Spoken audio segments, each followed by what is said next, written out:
Good evening and welcome to the Minions of the Zoo Saturday edition. I'm your host and keeper of the Harry channel, and with me tonight is Minion DrFunctional. You know, Very nice. Are you going through a tunnel? Is this how you avoid me? Yes. Pretending that there's no reception. Harry is a consummate professional. As opposed to you, who's a consummate professional. And a constant dumbass. Yeah. I'm tired. My brain just hasn't fully woken up yet. Yeah, and joining us tonight, Jack Gunsky. Hi. Or as you always put down, I am not Jack Gunsky. Yes, for legal reasons, I am not Jack Gunsky. You disavow your own existence. Pretty much, I don't exist. I'm a figment of your imagination, Harry. Oh, okay. Oh, shit. I can hear his figments. I really need to work on my imagination. Yeah. So unfortunately, Serenity can't make it tonight, and Skep's feeling a little under the weather. So anybody who's listening, please beam out into the cosmos all the good wishes and good feelings for Skep, that he will get over his terrible sore throat that makes it so that he can't come here and talk with us tonight. We will not be talking about tall ships. There's a number. Which subjects can we not talk about since Skep is out? Definitely anything involving ships and boats, right? And like accounting and math and stuff that you guys geek out over. See, but I just kind of glaze over and go, what? But Serenity also knows about accounting too. So with both of them out, we definitely can't talk about accounting. I don't know, Harry. I'd say if Skep's not here, it might have an opportunity for us to talk about something at all. We could talk about concrete. I know how much you love that. Yeah. Yes. As we all know, whenever I'm not on a stream, I am just 24/7 concrete discussion. Mm-hmm.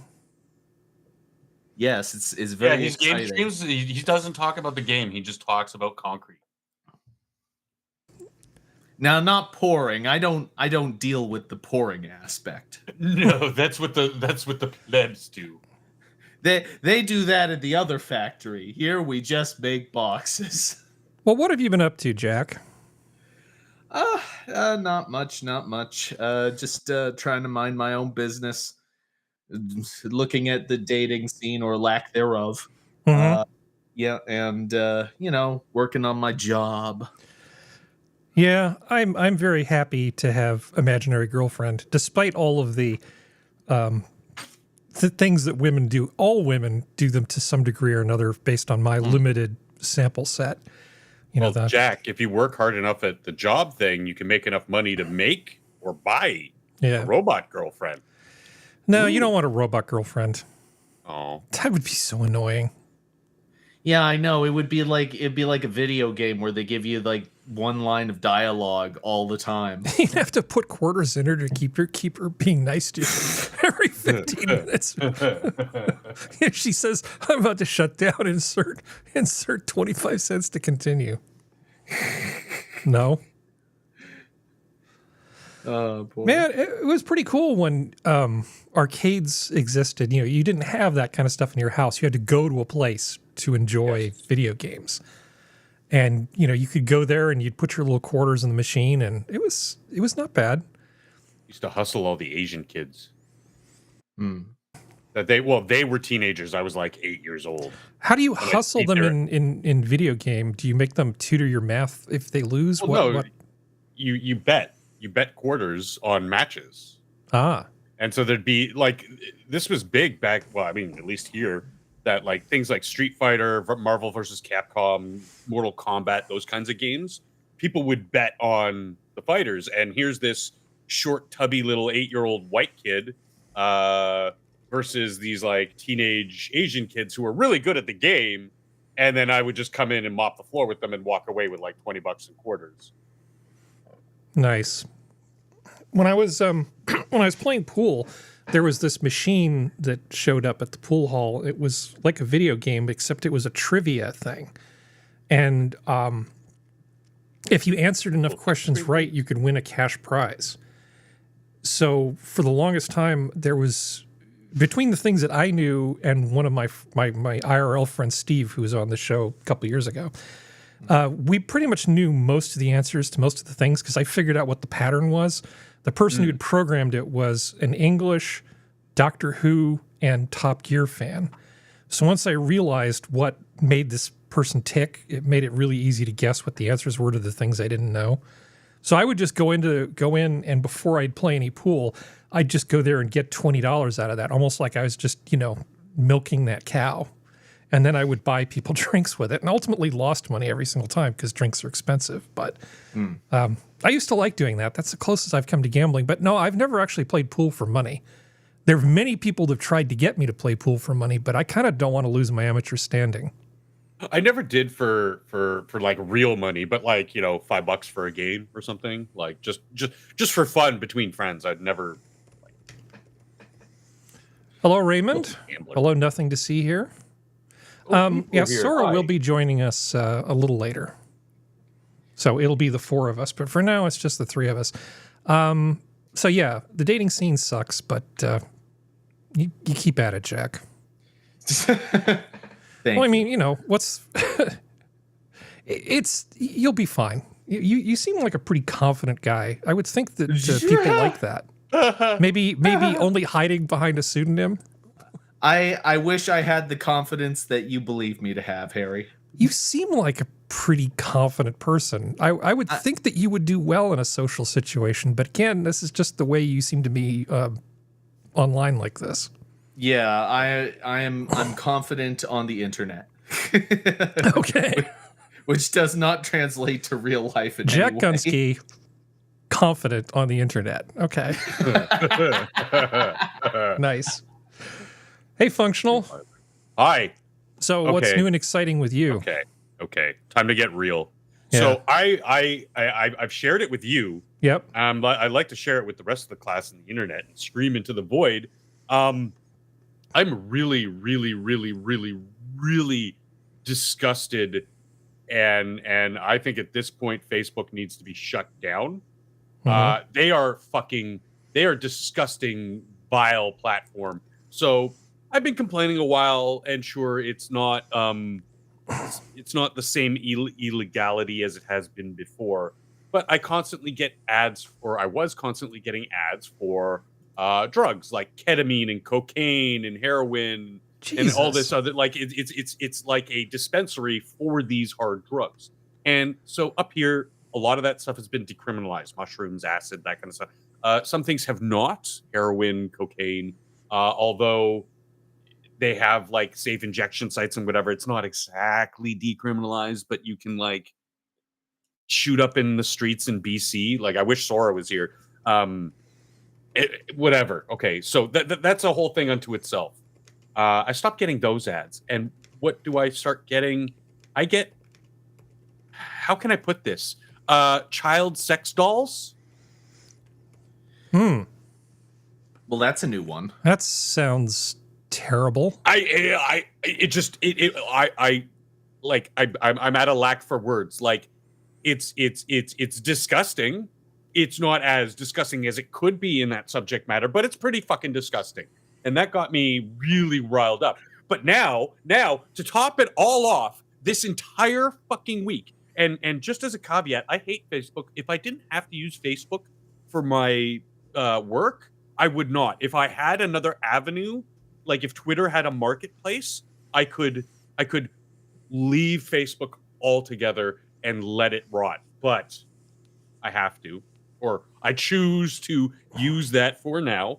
And I sometimes get caught up and scroll and be like, oh yeah, Facebook's still vile trash. But this whole week, all I've been getting are what I can only assume are UK rape gang trap posts, like to entice, to lure unsuspecting young white women into traps where then they will be captured, kidnapped, trafficked, exploited, etc. All those other vile things. Yeah.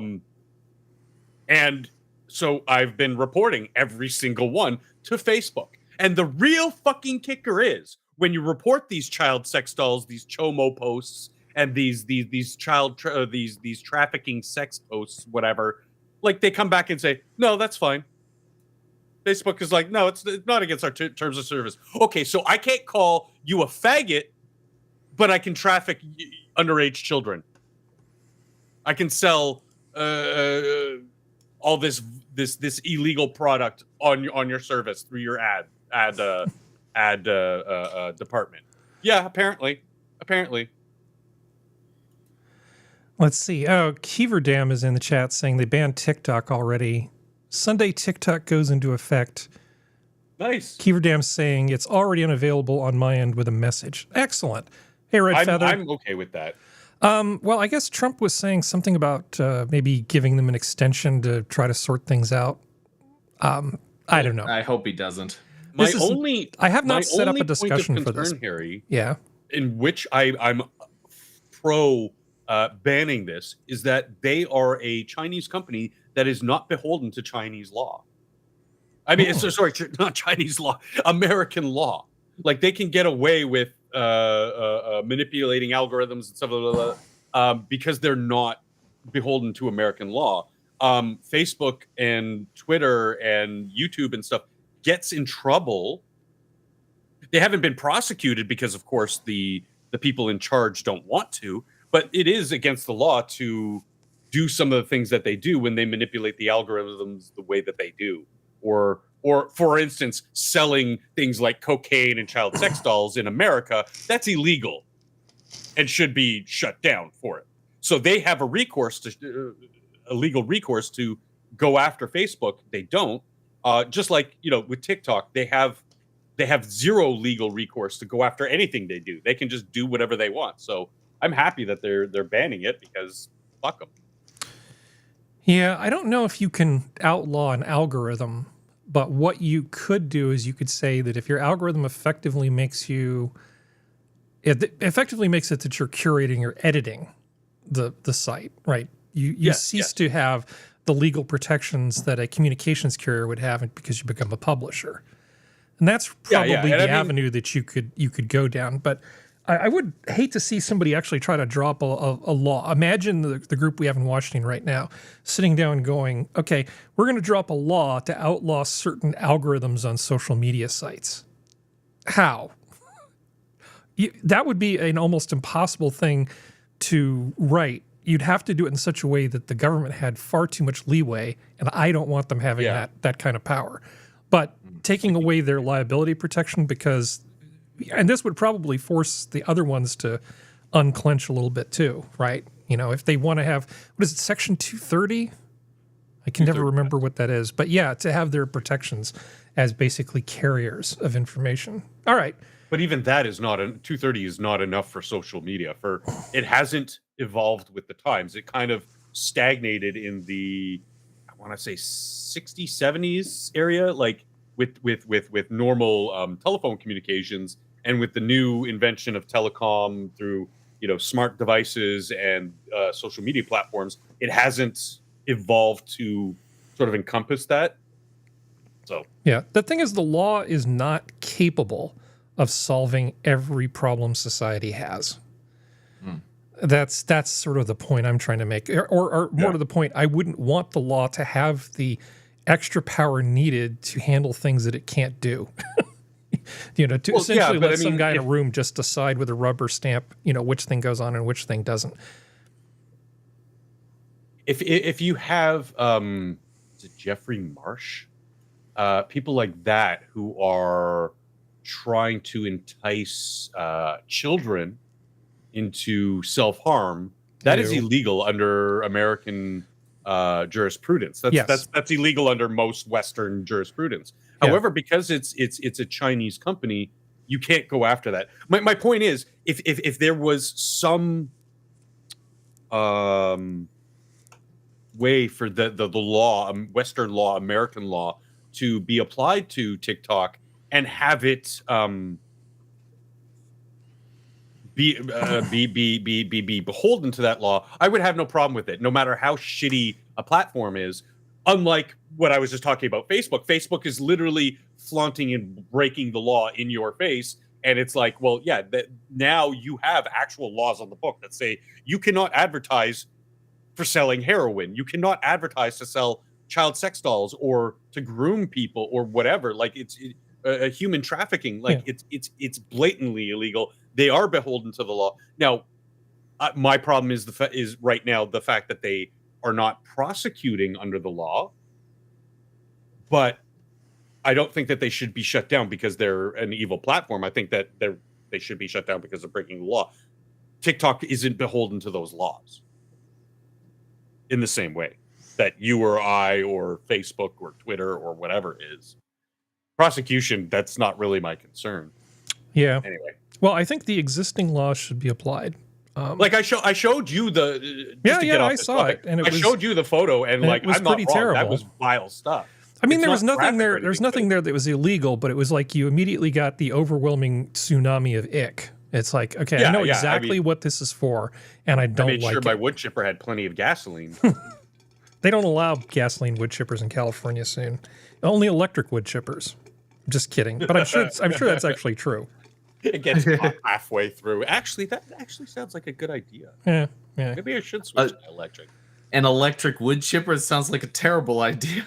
Or it could be stuck halfway through, Jack. So it's a little bit, prolonging the suffering. Could be a good name for a band.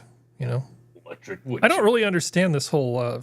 I don't understand the Skrillex or the Skibbity. All the new weird stuff doesn't make any sense to me. I hate to break it to you, but Skrillex is already irrelevant. Yeah, I know. That's how far removed we are. Oh, okay. I forget who said it. It was like Trent Reznor or David Bowie or something back in the 90s, where they said, in the future, music is just going to be a bunch of electronic beeps and boops in the dark while kids are eating pellets. And it's like, yeah, that's kind of where we're headed. Like incongruent beeps and boops. Like not even recognizable music. Unfortunately, I know far too much about Generation Alpha speak. Well, actually, there's a topic for tonight's show about those guys, but I want to wait until Sora gets here because, we can't really effectively make fun of Generation Alpha without Sora. Well, how about you, Harry? How have you been? How have I been? I've been dandy. I didn't have a tree fall in my house this week. Everything has been that's good. Has been pretty decent. Looking forward to what's going to happen on Monday. That should be very exciting. What's going to happen on Monday? New president. Oh, that's the inauguration. Yeah. Hey, let's begin. It should be pretty exciting. Let's see. I think Green Badger. Green Badger. He snuck in while we weren't looking. And Red Feather and Red Feather won. We did say hello. Well, anybody else that's just lurking, hello. And to all the ships at sea. Yeah, exactly. Let's see. Where should we start? Well, let's talk about some of the food stuff. Don't worry, there's not going to be a ton of food stuff, everybody. I just this won't turn into the Sanguine hour. You ever had Shake Shack, Jack? No, we don't have Shake Shack around here.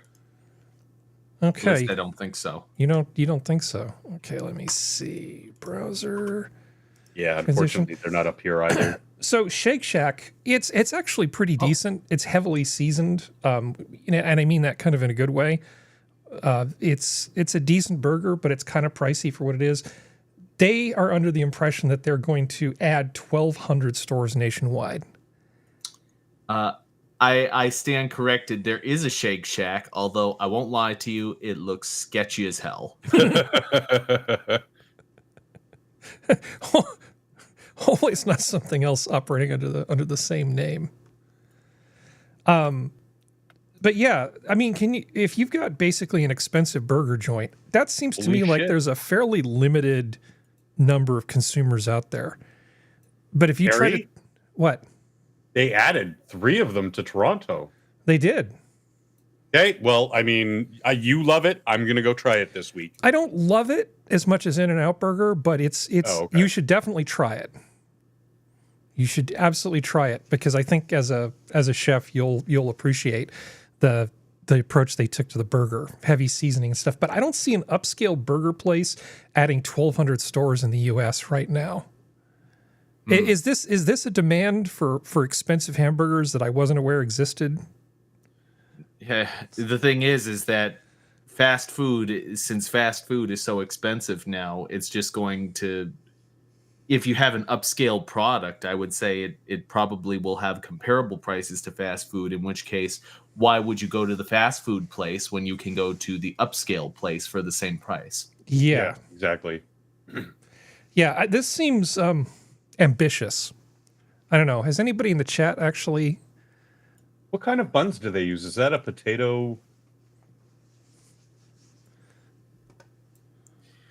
Do you know, Harry, what kind of bun they use? Seemed like a potato bun. Looks like one. I'm looking at the website for the local version now. Yeah. And you can buy dog biscuits there. That's kind of weird. Yeah, for your pooch. I don't know. I'm looking at this, Harry. I got to tell you, I get what's it called? Bougie vibes from this place. Exactly. That's the point I'm trying to make clumsily. Well, Is there really, do we really need 1,200 more expensive hamburger joints in the US? Is this a good time to be launching this particular thing? I don't like bougie food. On principle, I don't like bougie food. Yeah, I'm with you on that one, Jack. Like, I just don't feel like the market needs quality. This right now. Do you? I just 1,200 because In-N-Out Burger is extremely successful and they add locations very, very slowly, and they will only add them if basically their logistics supply lines allow for it to happen, because they have very high standards for their produce and their meat and all that sort of stuff. So you can't just open one anywhere. They have to have all the infrastructure in place for it. So they add like a few a year. If somebody said, we're going to put out 1,200 In-N-Out burgers, I would even laugh at that. And that's like a much better price point for people who want a good hamburger than Shake Shack, which is just kind of on the expensive side. It tells me, In-N-Out's website tells me the closest one to me is Ontario, California. Yeah. All right, moving on. In the Jurupa Valley. So I found, I just like saying Jurupa. Excuse me. Yeah, I found a YouTube channel, because there's all these food channels out there, and I found one that is not particularly well known that I actually really like. And I don't know if this guy's trained, but he talks about sort of interesting food, and he's got a certain amount of riz, as the kids would say, I think, in terms of his delivery. And it is called... Welcome to Sandwiches of History. Today we're going to be doing a sandwich from our history, specifically one from sorry, David I'm falling apart Zarko here. Now. This is sandwich... Okay, come on, I can't actually talk. Hey, Sandwiches of History is the name of the channel, and it has only 56,000 subscribers, compared to like the big ones. And he does like really interesting content. So this one is on like a bougie grilled cheese sandwich. It's actually pretty interesting, and I would recommend anybody who wants to expand their sandwich game and just wants to add another channel. This one is definitely worth a look. That first comment. Which one? Oh, let's see. Evil sandwiches of history. We're going to plus this up with raw beets. Yeah.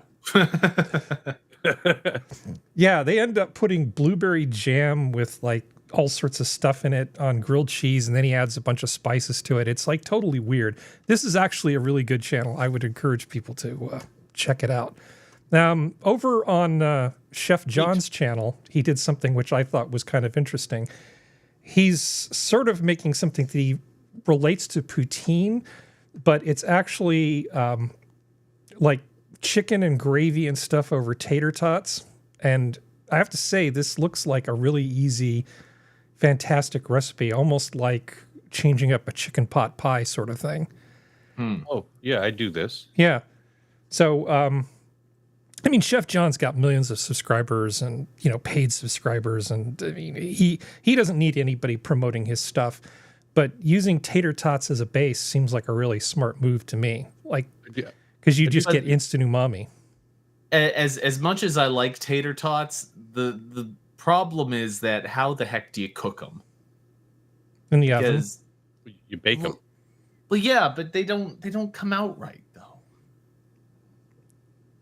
I don't know. Yes, they do. What do you mean? Do you? Well, they come out soggy. Oh, you're not doing it at the right temperature. Yeah, you need an oven thermometer. Don't trust the evil dial on the front of your oven. You need an oven thermometer. Quarter, and like I think he's doing a little too much, but he's adding oil to the pan and then covering them in oil. Yeah. They crisp up really well on the outside. And I do something very similar. I don't do this whatever chicken white gravy with. It's almost like a chicken a la king over tater tots type thing, but better. Or a reverse pot pie, like you said. And honestly, why don't we cook more food over tater tots? Well, I mean, like I said, I do the same thing with chicken and brown gravy. Yeah. But the idea is the same. You have these crispy taters underneath. I think the reason that the tater tot kind of has a little bit of a bad rap is that people associate it with school food. Hello, this is. Yeah. Because I would eat the hell out of that. Because tater tots are, when they're made correctly, are very good. Yes. I would eat all of that. You can see his tots right there. They're very crispy on the outside. That's the oil, and he also seasoned them so you can see probably what cumin. Salt, pepper, cumin? Here I can go back to the recipe. So it's let's see, tater tots, chicken thighs, kosher salt, pepper, cayenne. He loves cayenne pepper. Butter, there's something red onion, on it. bell pepper, jalapeno, garlic, green onions, lemon zested juice, chicken broth, heavy cream, Monterey Jack cheese. I like those things separately and together. Yeah, it's too much. You got to simplify the recipe a little. Jack, I'm sorry. Find somebody that you want to date, and then trick them into coming over to your place. Feed them this. It's going to go great.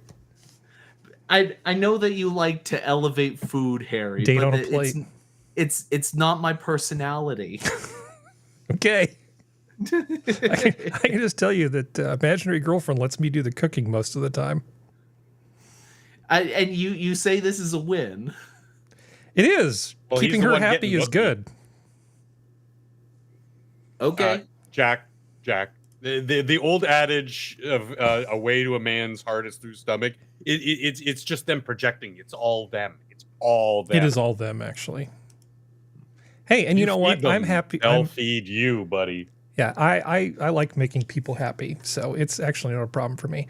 So this kind of makes me happy. Yeah, but cooking's not everything. French leftist theater faces bankruptcy after opening its door to 250 African migrants for a free show, and they refuse to leave and remain in the building 5 weeks later.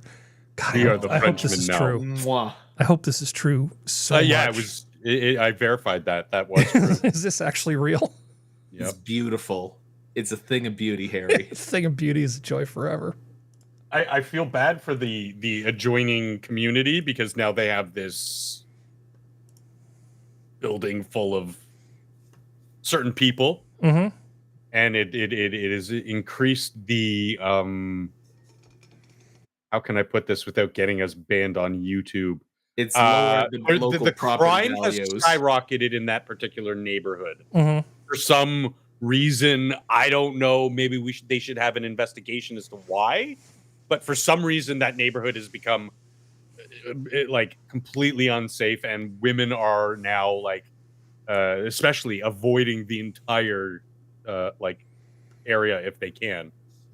Yeah, I don't know why. I mean, somebody should try to figure that out. This one theater turned like 3 city blocks into a no-go zone. Yeah, that's pretty funny. Another one, because it is French. So we have a new world's fastest computer. It's actually at Lawrence Livermore National Laboratory, which is in California. It's sort of east of the San Francisco Bay Area in the hills there. As you guys probably know, well, maybe the Canadian doesn't know, but we have 3 big national laboratories, one of which is Lawrence Livermore. And when they buy a huge computer like this, it isn't to cure cancer or Play Doom, come up with like a new artificial heart valve or anything like that. It's basically used to simulate nuclear explosions. It's like we really like having test ban treaties where we say, oh no, you can't, no, you can't build these, you can't test them. All you little countries, just don't do that because we're against proliferation. But at the same time, we will build the world's biggest computer for over $600 million and then simulate what would happen if we were to test different kinds of weapons. I mean, it's nice to be on the winning side. It feels really, really good, but it's probably a little dishonest of us to restrict the rest of the world in ways and then just sort of do an end run around the system by using a $600 million computer. Well, I think that's the moral way to do it. It is. Well, what's the alternative? The alternative is to test actual weapons, which that's bad. Yep, it is bad. Harry, as a non-expert in computers, perhaps you could explain how I'm wrong in this particular way. Is it kind of trivial to build a supercomputer now because you basically just have you could just take a whole bunch of machines running in parallel and then break down all the computer problems to just a multi-threading problem and just make it infinitely expandable? His name is Pythagoras Watson. Is it? That's awesome. His name is Pythagoras Watson. His parents are huge nerds. Source here, by the way. Oh. And that is awesome. I'm naming my next cat Pythagoras. Hey, Sora, what do you think of this guy's name? Pythagoras Watson? Fantastic. Wow. That is amazing. I hope it's his real name. Sir, shut up. Sorry if you heard the barking. I brought snacks. He wants the snacks. Sorry. It's right in my ear. My friends just call me that triangle nerd. Okay.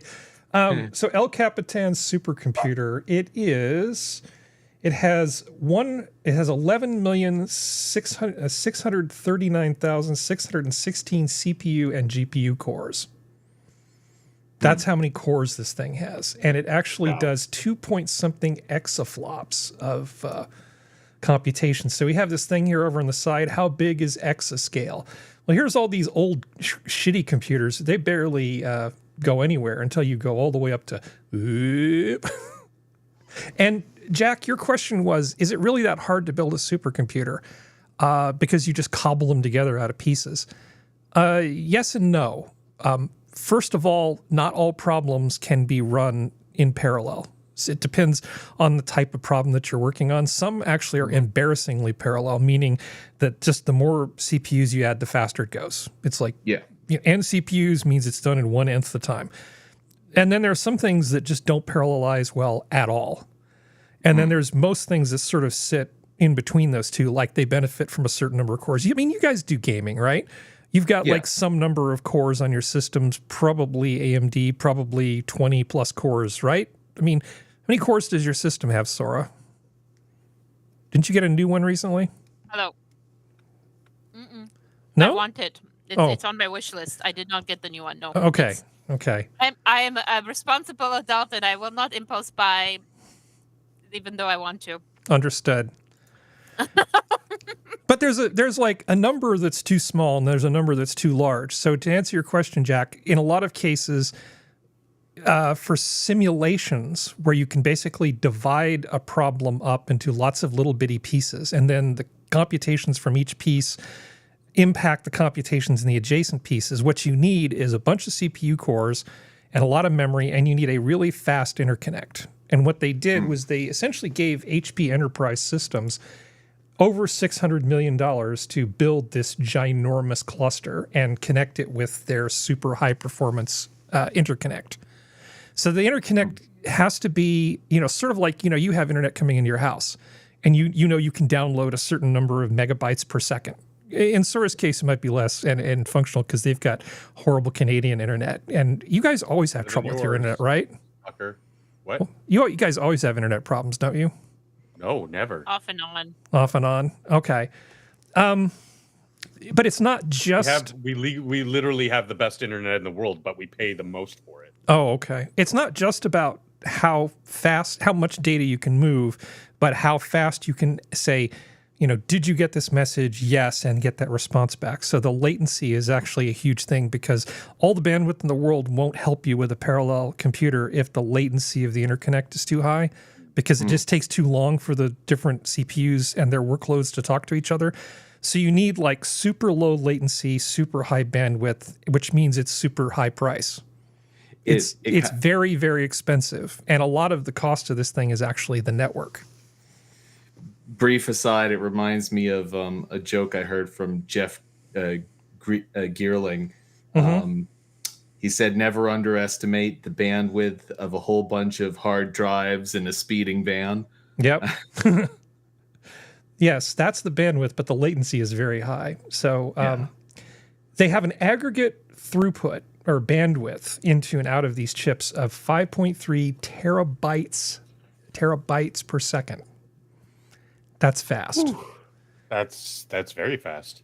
It's faster than an OnlyFans model. Not to fly the flag too aggressively here, but it's about damn time that the U.S. was number one on the top 100 list or the top 50 supercomputer list, because China and other countries have been kind of leapfrogging ahead of us far too often, and this is a technological gap that we kind of need to close, both for basic research and for like the safety and stewardship of the nuclear arsenal. And there's like a whole bunch of reasons why this is actually good, but there you go. And there's one reason why it's awful. There's one reason why it's awful. They should when Skynet when Skynet comes online, it's going to have access to El Capitan and all that and the nuclear arsenal. I mean, you're just doing it to yourselves. Like, you were warned, but it's fucking awesome. So I've mentioned the mayor of Oakland that she got in trouble. Well, former Oakland mayor Sheng Tao criminally indicted 2 months after recall. Oh no! Who could have seen this coming? Yeah, she got recalled and now she's been criminally indicted. Things are not going well for her. Money buys everything. Here's how the feds say Sheng Tao's bribery scheme went down. And now it's at the point where people are talking about your bribery scheme. Is that a dude? Is what? That's got to be a dude, right? No, that's some chick. Oh. It's not a dude with long hair. That is the forehead of a man. Yep.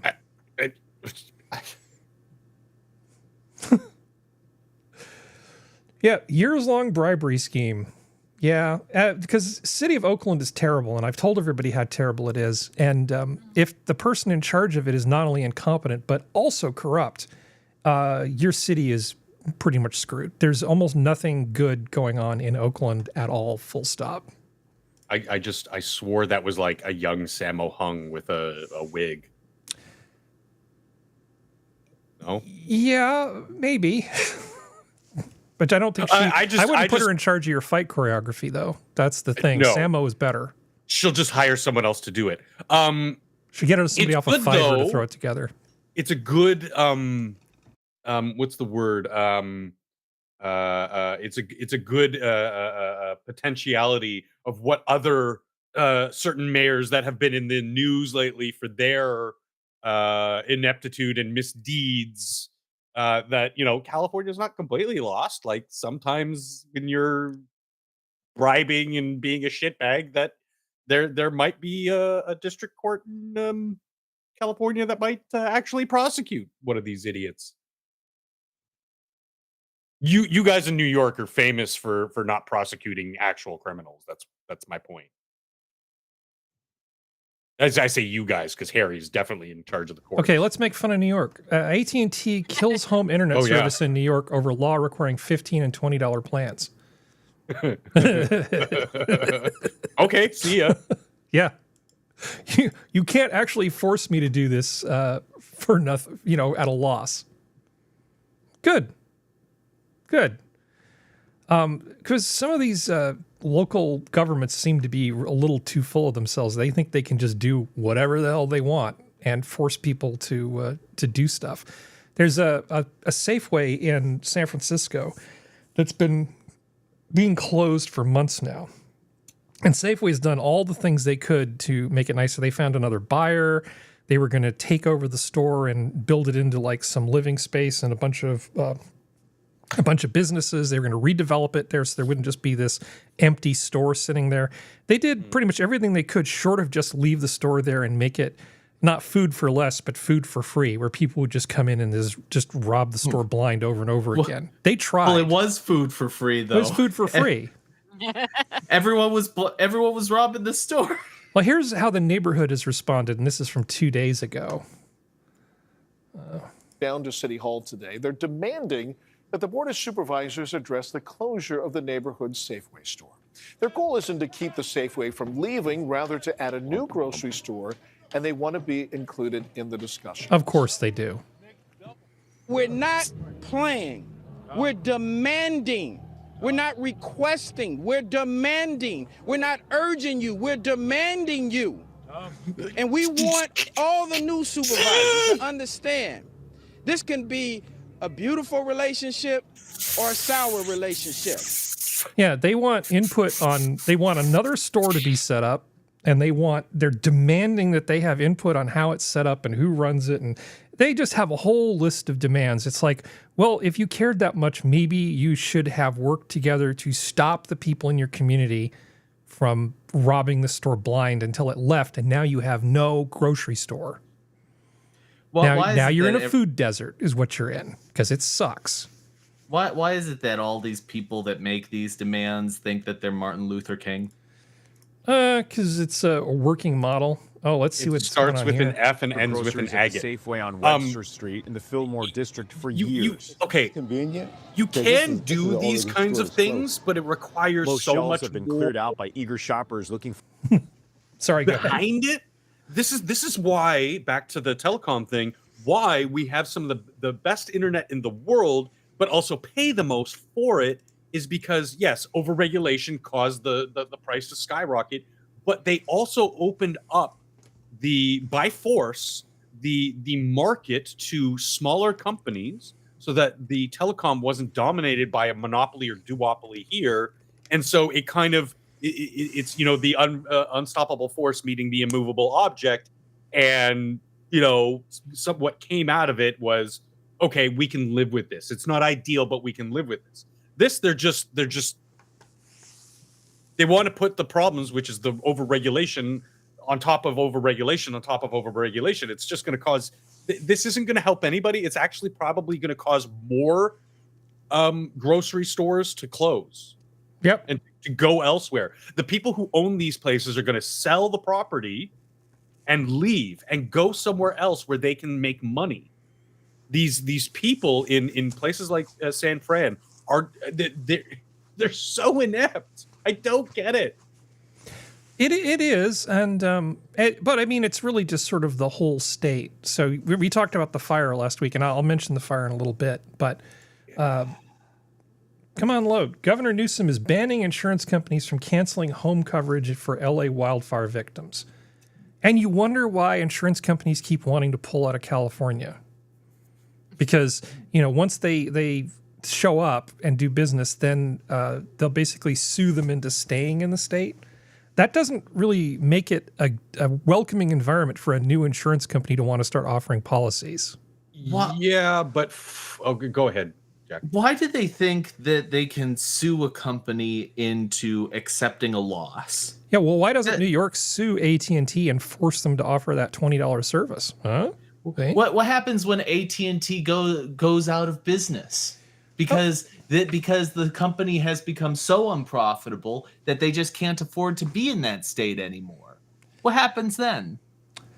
I was talking to the thing. I mean, I see what you're saying, Jack. But the thing with insurance companies is they are taking a chance. They are offering, in case shit happens, type of hedging their bets.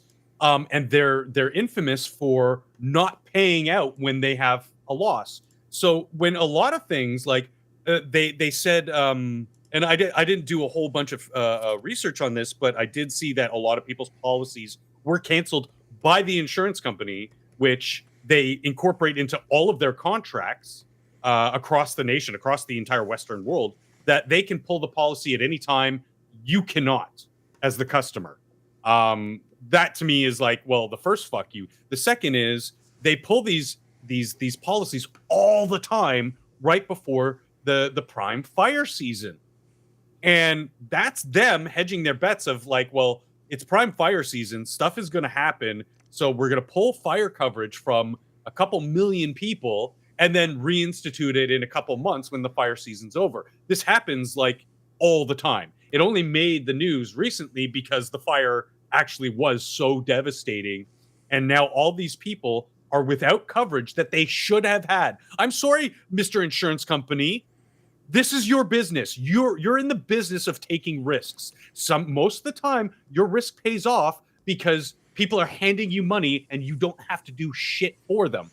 Now, when shit happens and we're not going to pay because we canceled your policy 2 months ago, we found that the evidence that these people were setting fire, so it wasn't accidental. It's complete scumfuckery. And I mean, I know I'm biased because I fucking hate the insurance industry. I think that most of them should be behind bars, but I can't help but take their side in some aspect because new scum can't turn around and say, oh, well, we're going to sue you into oblivion or blah, blah, blah, blah, blah for not doing this. Like, but how do you combat that kind of scumfuckery within the insurance industry outside of you can impose certain regulations and certain ways to conduct business in that way. But I mean, again, like, how do you combat this stuff that moves at the speed of light versus government that it's like molasses in winter to try to get anything done? Well, one thing you said is not quite true. And another thing, and there was one important detail that you left out about the California insurance thing. So usually they don't just cancel, or they can't just cancel arbitrarily and then reinstate it 2 months later. That's not what's happening. What they do is over the long term, they will just stop renewing policies. The only way they can cancel within the term of a policy is, they have to have some violation. Like you had to have committed fraud when you filled out when you stated things about your house. Like you claimed it had a certain type of pipes and it had different types of pipes, that kind of thing, right? There has to be something materially wrong. There has to be some sort of fraud. Or you have to have done something that's negligent, that essentially makes it an unsafe situation and they're not going to insure it. But mostly it's just non-renewals. But the part you left out is in California, they've been restricting the prices so much that the insurance companies were just saying, we cannot actually make money in this state. At all. Yeah. And they were trying to force them to do business in a way where they just lost money. And obviously no business is going to do that. I was going to ask Sora, do you know Sora? Yes. Okay. Do you remember back in school, did they ever tell you about where insurance came from? What's like the genesis of insurance? No. Well, there's actually something, I think, all the way back in Hammurabi's code that sort of acknowledges something kind of like that. But the real beginning of it was in the trading cities. I think it was, I can't remember which of the big trading cities it was. Was it Amsterdam or Vienna? I forget which one. It's the one with the really great bridges over the canals and stuff. It must have been Venice. I think it was Venice. Okay, let's just say it's Venice for the sake of argument. When they started sending all these ships across the Atlantic, there was very, very high losses, and essentially people couldn't afford to have like their entire livelihood disappear based on these things. It was just too risky. So they essentially got together and pooled the risk, forming essentially the first insurance conglomerates. And they needed this because otherwise transatlantic trade and exploration just wasn't going to happen because there was just too much risk for an individual, enterprise with their boats to try to take on. So that's where insurance basically came from. And it was generally a positive because you couldn't really do business without some sort of assurance that you weren't going to lose everything you owned. So by spreading the risk out amongst the pool of people engaged in that kind of commerce, it allowed things to happen that wouldn't have otherwise. I know I sound like a real shill for the insurance companies. Does any of this jog your memory? Because I know you're very well educated about stuff. I'm surprised you hadn't heard that. I don't remember this. I don't know. They may have taught us, but This is new information for me. Very interesting. Yeah, it was interesting to me too. I mean, they would literally, it was like an open air market. They would literally just like meet up in town and exchange pieces of paper and just it was like an open air stock exchange practically, except they were selling insurance policies. But because they used to excuse me, they used to insure ships so that crew, the captain, whatever, should they be lost at sea or whatever, this insurer paid the stipend to the families of some of these people. Some of the more, obviously a lot of these ship people, sailors, didn't have families, or they were so destitute they couldn't pay for this insurance. But like people who own the boats, the captains, they did, so that their families were taken care of or had some opportunity to live off some of this money for a while. Yeah, they didn't have weather satellites. They had shitty navigation. They didn't have weather satellites. There were a lot of things that could go wrong. Yeah. But if it went well, I mean, there was just enormous riches coming in. Oh yeah. Like the cost of a successful voyage, the profits were everybody was getting paid at the very least. Like even the guys, the lowest of the low, the swabbies on the mopping the deck, they still got paid really well if they came back to their port well and stocked. Yep.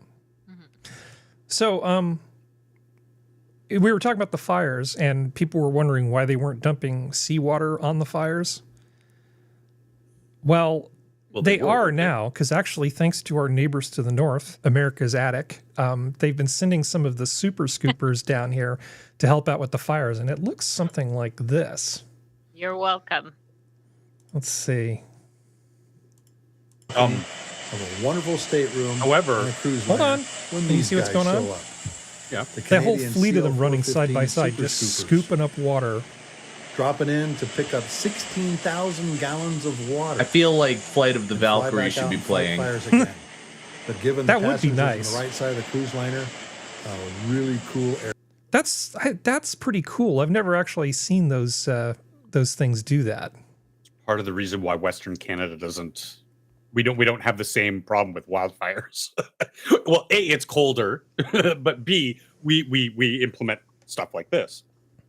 Yeah, that's pretty sweet. Proper brush maintenance. I had another video, but unfortunately, it had copyrighted music in it, and I was like, nah, I'm not even going to bother with trying to make this stuff work. Not to that. But the problem, a lot of these idiots, because I had a interaction with Thunderfoot the other week. Oh God, I'm sorry.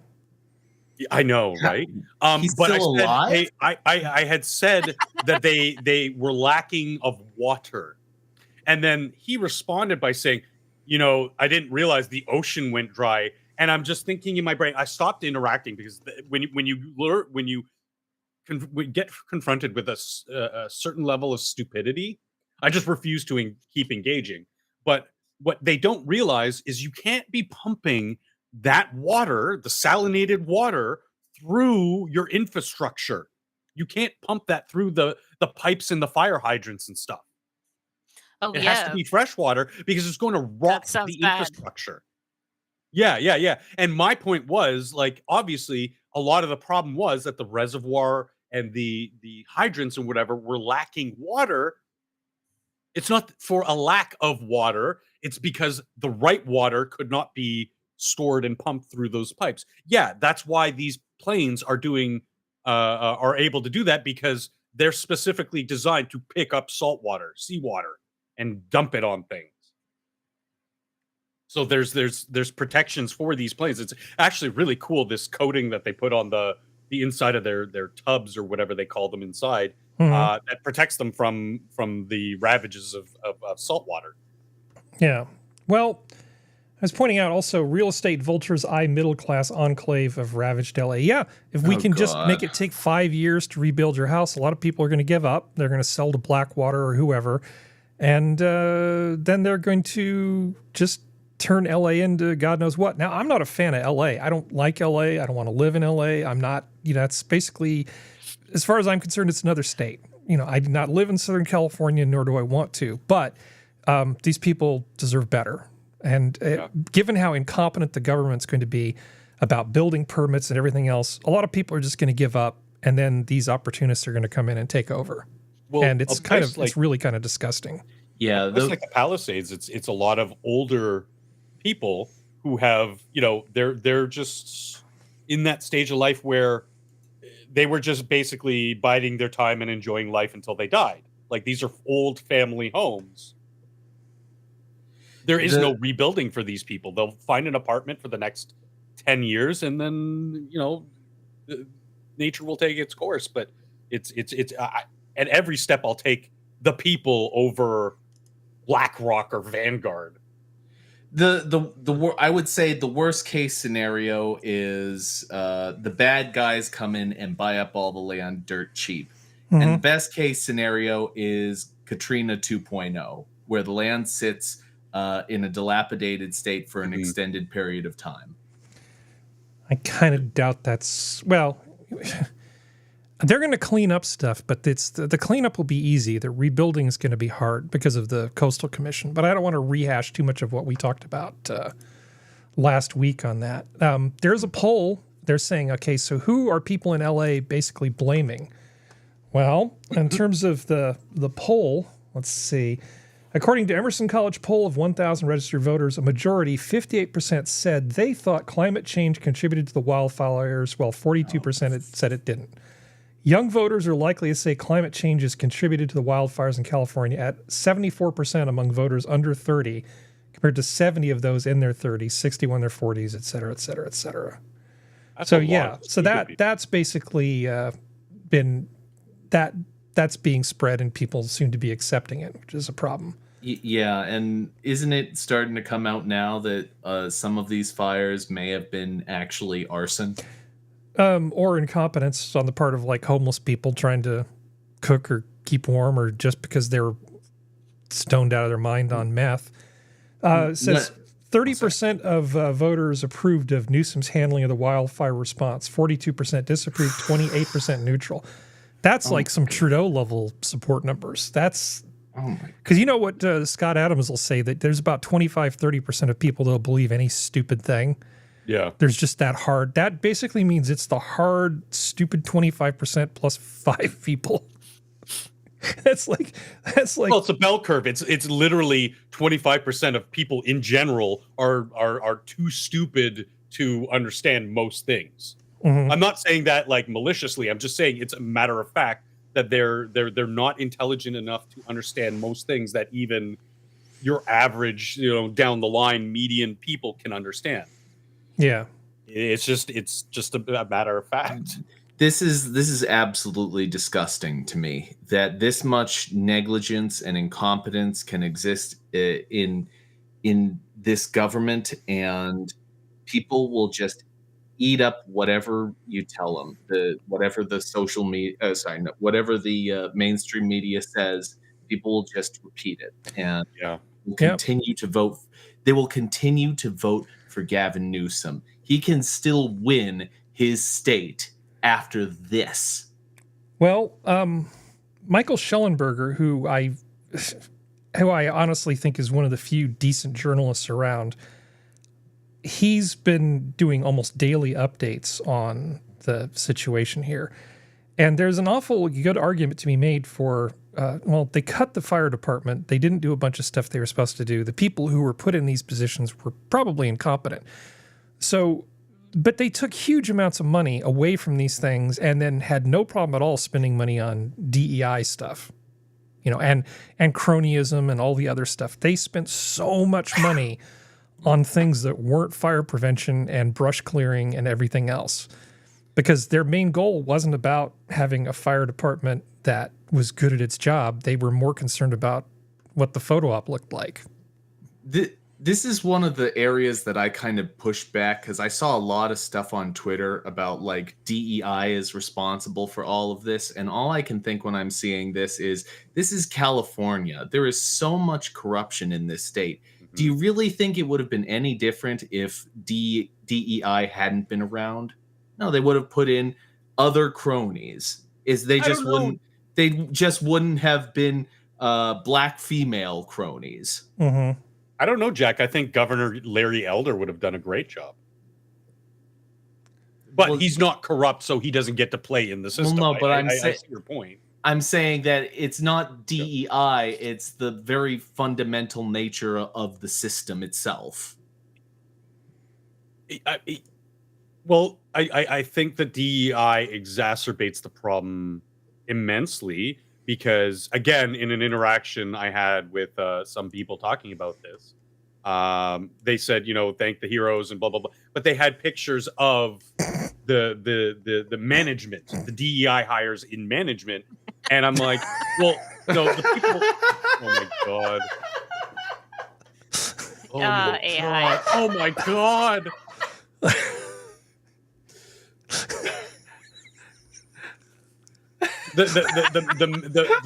The men on the street who are the actual firefighters, yes, are. Oh my God!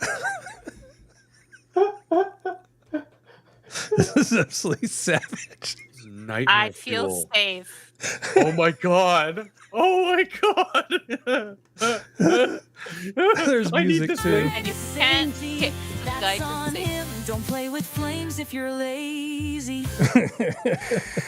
Oh my God! Please send me this link. I'll send the link to everybody. How about everybody gets the link? How about that? Yay. Please. Yay. That looks like the You love get a child link. between Arnold Schwarzenegger and what's his name? The wrestler dude. No, not the wrestler dude. Marky Mark. What's his name?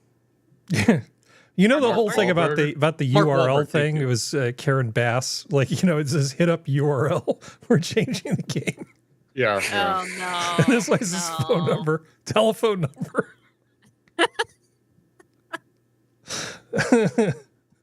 Oh my God. Okay, what were you saying, Jack? That DEI wasn't really the important part? Well, no, I'm saying that DEI has been a convenient focal point, but I don't think that it necessarily is a direct cause of the problem. I think that the corruption within the state is the cause of the problem. Have you ever taken care of fruit trees, Jack? See, this is good. You see how that feels like it came completely out of left field? I promise I'm gonna circle back on this. You ever taken care of fruit trees, Jack? I have a feeling I know where you're going. No, I haven't, but I've heard the story. So those things that grow around the base of the tree, the suckers that you have to prune because they actually just take nutrients away from the tree and keep it from thriving. They starve the tree of nutrients so that your fruit tree doesn't produce fruit. Those have to be pruned like kind of regularly. Well, DEI is like a whole series of nasty suckers around the base of the fruit tree that keep it from thriving because they sap all the energy out of it before it can get to the delicious fruit. But I was going to say to Jack, like DEI is a symptom of the problem of corruption. Yeah, because when you move a lot of money around, a bunch of it sticks to people's fingers. And but I'm saying that you can treat symptoms, but like I understand where you're coming from. If people are losing the focus here in the corruption by just they stop their treatment, like if we're using the medical analogy of the symptoms at DEI, they're like, no, DEI, we'll take care of that. Everything will be fine. I agree with you. I don't think that's the course. I'm saying I can find a million bullshit ways to spend $1 million.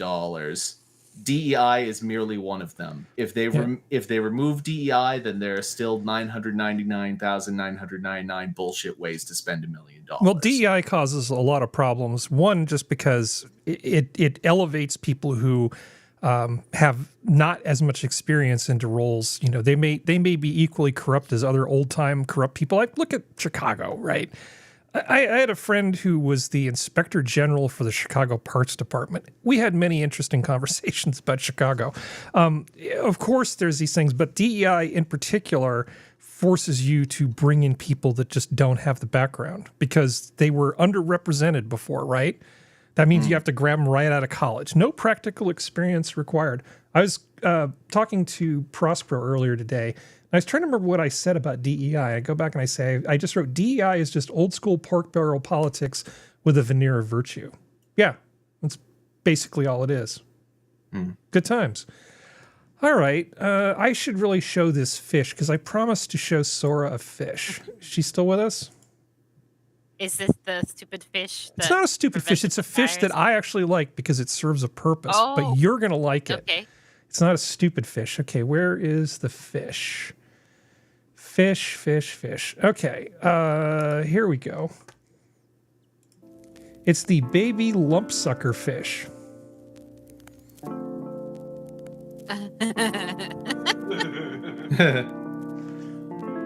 They come in different colors. So confused. Yeah. It looks like a tiny sour gummy. Yeah. Okay, I like this fish. Yeah. They come in different colors. Look, it's like almost like Swedish fish, but they swim. Green apple variant. Yeah. It looks like a gumdrop. So I would hate this fish just on general principle, except for this. They actually keep them in fish farms because they eat things like sea lice off of the salmon that they're farming. They just sit around just being cute and making the salmon grow. Because anything that gives me more salmon, I think is a good thing. So I'm willing to give this fish a pass because it's not useless. Does that mean by extension that salmon is a good fish? Oh yeah, salmon's a great fish. Okay. Yeah. An expert's take on lumpfish research. See, there's a bigger one. You could grow up to be a lumpfish researcher, like Pat Reynolds. I mean, his name isn't Pythagoras Algernon or whatever his name was, but that's still pretty good. Yeah. That's a special person. Yeah. Lumpfish. These get to stay because they keep my supply of tasty salmon coming in. And they're smart enough to not eat sunfish. Yeah. Yeah. I wonder what's going to happen to the factory farm supply of salmon now that they can't dye the meat. Oh. Yeah, I guess they have little feet. They don't swim very well, so they have little feet for walking along the seafloors. Sora. Look at it, it's hoppy. Yeah. Okay, that's ridiculously adorable. I knew you'd like that. No thoughts, just blob. Yep. He has little feet and he walks around. Look at him. Kind of cute in a really ugly sort of way. Yep. Like a pug dog. Yeah, I knew you'd like this. Okay, there. No, see, I can be nice about fish. Sometimes. Yay. They just have to have some sort of function, not like the sunfish, which has no function at all. It'd be tasty like salmon or trout. Exactly. I want to show you my new favorite thing. Now, this has been around for over a decade, and I didn't know about it. Now, this is kind of surprising because I know about most of the stuff that happens on the internet that's like common and popular, but somehow this has escaped me for the last 11 years. This is called, it's a retro TV simulator for the 80s, and you can decide which types of things you want to watch. Let's select none. How about trailers? Gold streets of it. They're searching for the long-lost treasure of an ancient civilization. I love this so much. It's really neat. All right. By Optimus Prime. And you can change the channel. Oh, fucking way. No, you can't just pick and play choose like stuff. the whole... Let's see. How do I make the volume be less? Okay, so you can't... Does it have like full episodes? It doesn't have full episodes. It's just a simulator, but I actually left it on in the background and was just listening to it for like an hour while I was driving. Interesting. It kind of made me happy. So they've got game shows and soap operas and all kinds of stuff on here. I think it would take a while before I would stop caring. But you can see here they've also got other things like 50s, 60s, 70s, 90s. So we can go to the 90s TV thing. Of course, you get a newer TV. I had that TV. Let's do select none. Let's do sports. This should be fun. 1,000 tickets. Weren't sure how many would show up. All right, second and 4 sets up the screen. Anyway, this amuses the shit out of me. I got to tell you. That is pretty neat. That is pretty neat. This is my favorite thing of the week. Again, please share this URL. What? Sure. The TV is making me happy, Harry. I'm not familiar with this phenomenon. I know.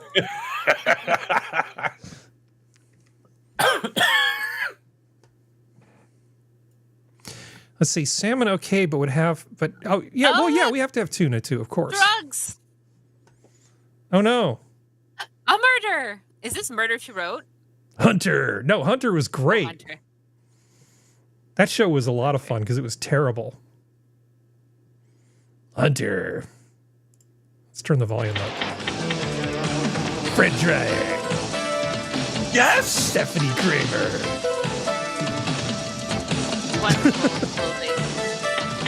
Fantastic. Just fantastic. I love that show. Yeah. Ooh. You're cordially invited. What is this stupid show? April Fool. Oh, this looks terrible. Okay, enough of that. This is April Fool's. April the Fool's? horror movie. Oh, yeah. Oh, okay. This is a good. It's like a. April Fool's Day. Outstanding. It's excellent. This is a huge time sink. this thing that I just sent you the link to. You will waste so much time on this. And I can't thank you enough, Harry. You're welcome.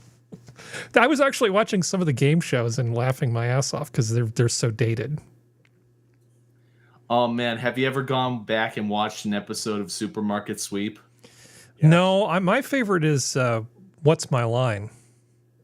Oh, What's My Line was pretty good. What's My Line was like, man, one of the best. It was really good. They had like famous people, like people that are in history books now on What's My Line. Let's see. What do we get here? Let's see. None. Oh no. Game shows.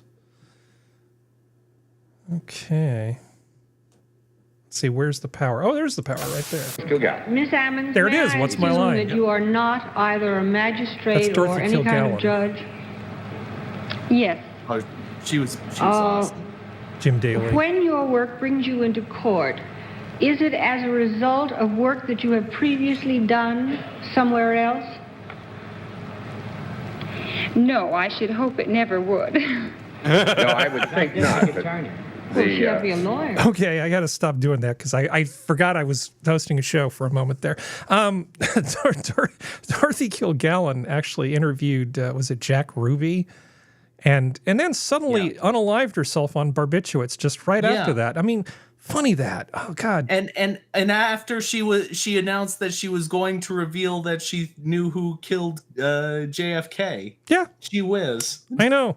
What a surprise that she at the high point of her career as a serious journalist, at the high point of her career, she just so happened to unalive herself. I know. Absolutely shocking. I liked her on What's My Line though. She was clearly very smart. Oh yeah, she was. I love that show. I really do. And I think John Daly is probably one of the best TV presenter host people in the history of television. He's just outstanding. The greatest and worst. All right, okay. Ever. And I've noticed that they don't censor stuff because I put it on 80s. I was flipping through the channels myself, and like this stuff that comes. They didn't censor like there was a Busta Rhymes video that came on and it was not censored. So nice. I'm glad that didn't come on while we were doing our thing. But you can pick the year down here, so we can go all the way to 1983. All right. Okay, stop doing this, Harry. Clearly people don't want to watch this. This is so good. It's so good though. Oh, that. Oh, yeah. Oh, wait. Okay. That. Sorry, I'm getting nostalgic. This is a thing about what happens after a nuclear war, and it was a multi-night show that they did on ABC to scare the ever-loving crap out of us. Yeah. It was the worst. I mean, this is like the kind of thing. Literally, this is not a joke. I had a nightmare about this movie. It was the worst thing.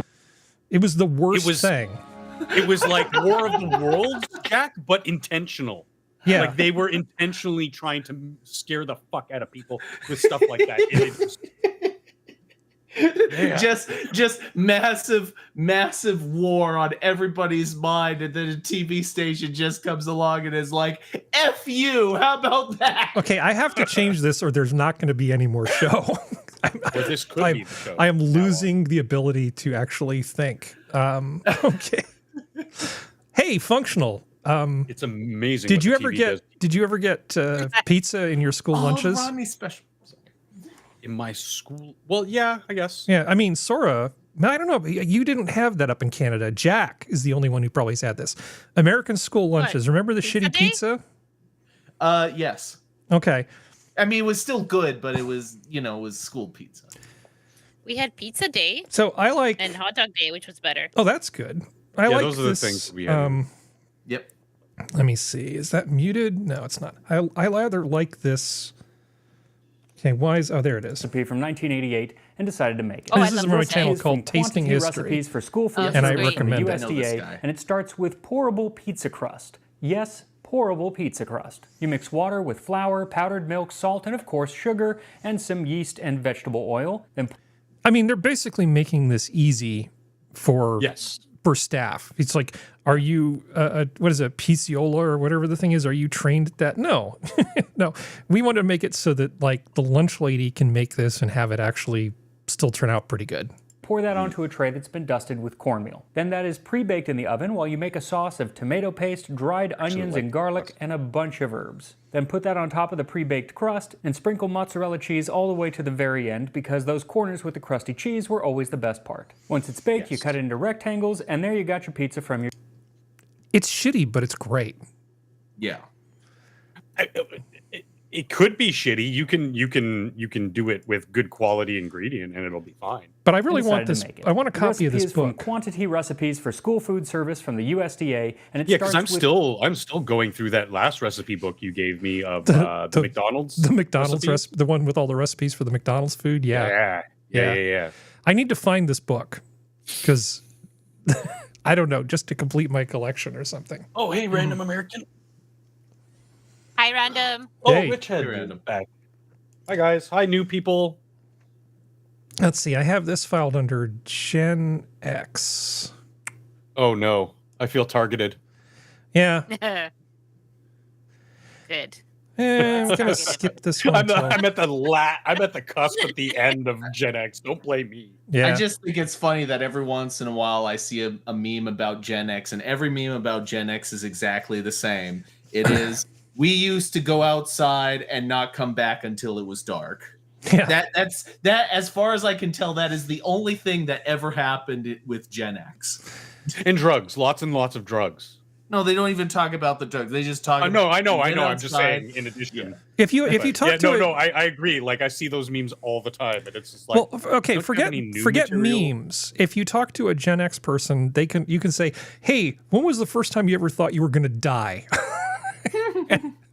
and like, the first time, when I and saw then the commercials for the nuclear fallout, and they'll start listing like the times when they almost Supermaned off their bike, into a canyon or something. I mean, it's there will be stories, and they will be terrifying. I mean, for me, the first time I thought I was going to die was when I was 8, and that was actually bad because I was trying to hook a boat up to a boat trailer with a boat on it to the back of a car, and it got away from me on a hill and rolled down the hill with the tongue on it and pinned me to the car. I had to go to the emergency room. Oh, okay, wait. Who's the idiot who put the 8-year-old Harry in charge? I don't care. Well, my grandfather and my father were arguing about who was going to do it, and I'd done Harry it before. Was like, well, fuck you guys, I'm going to do it. Right, I'd done it before on level ground, so while they were busy fighting, I just wandered over and said, "Oh, fine, I'll hook it up myself. I don't care. Stupid boat." Oh, that is so you. That is so Harry. Yeah. Even at 8 years old, he was Harry. Yeah, pretty much.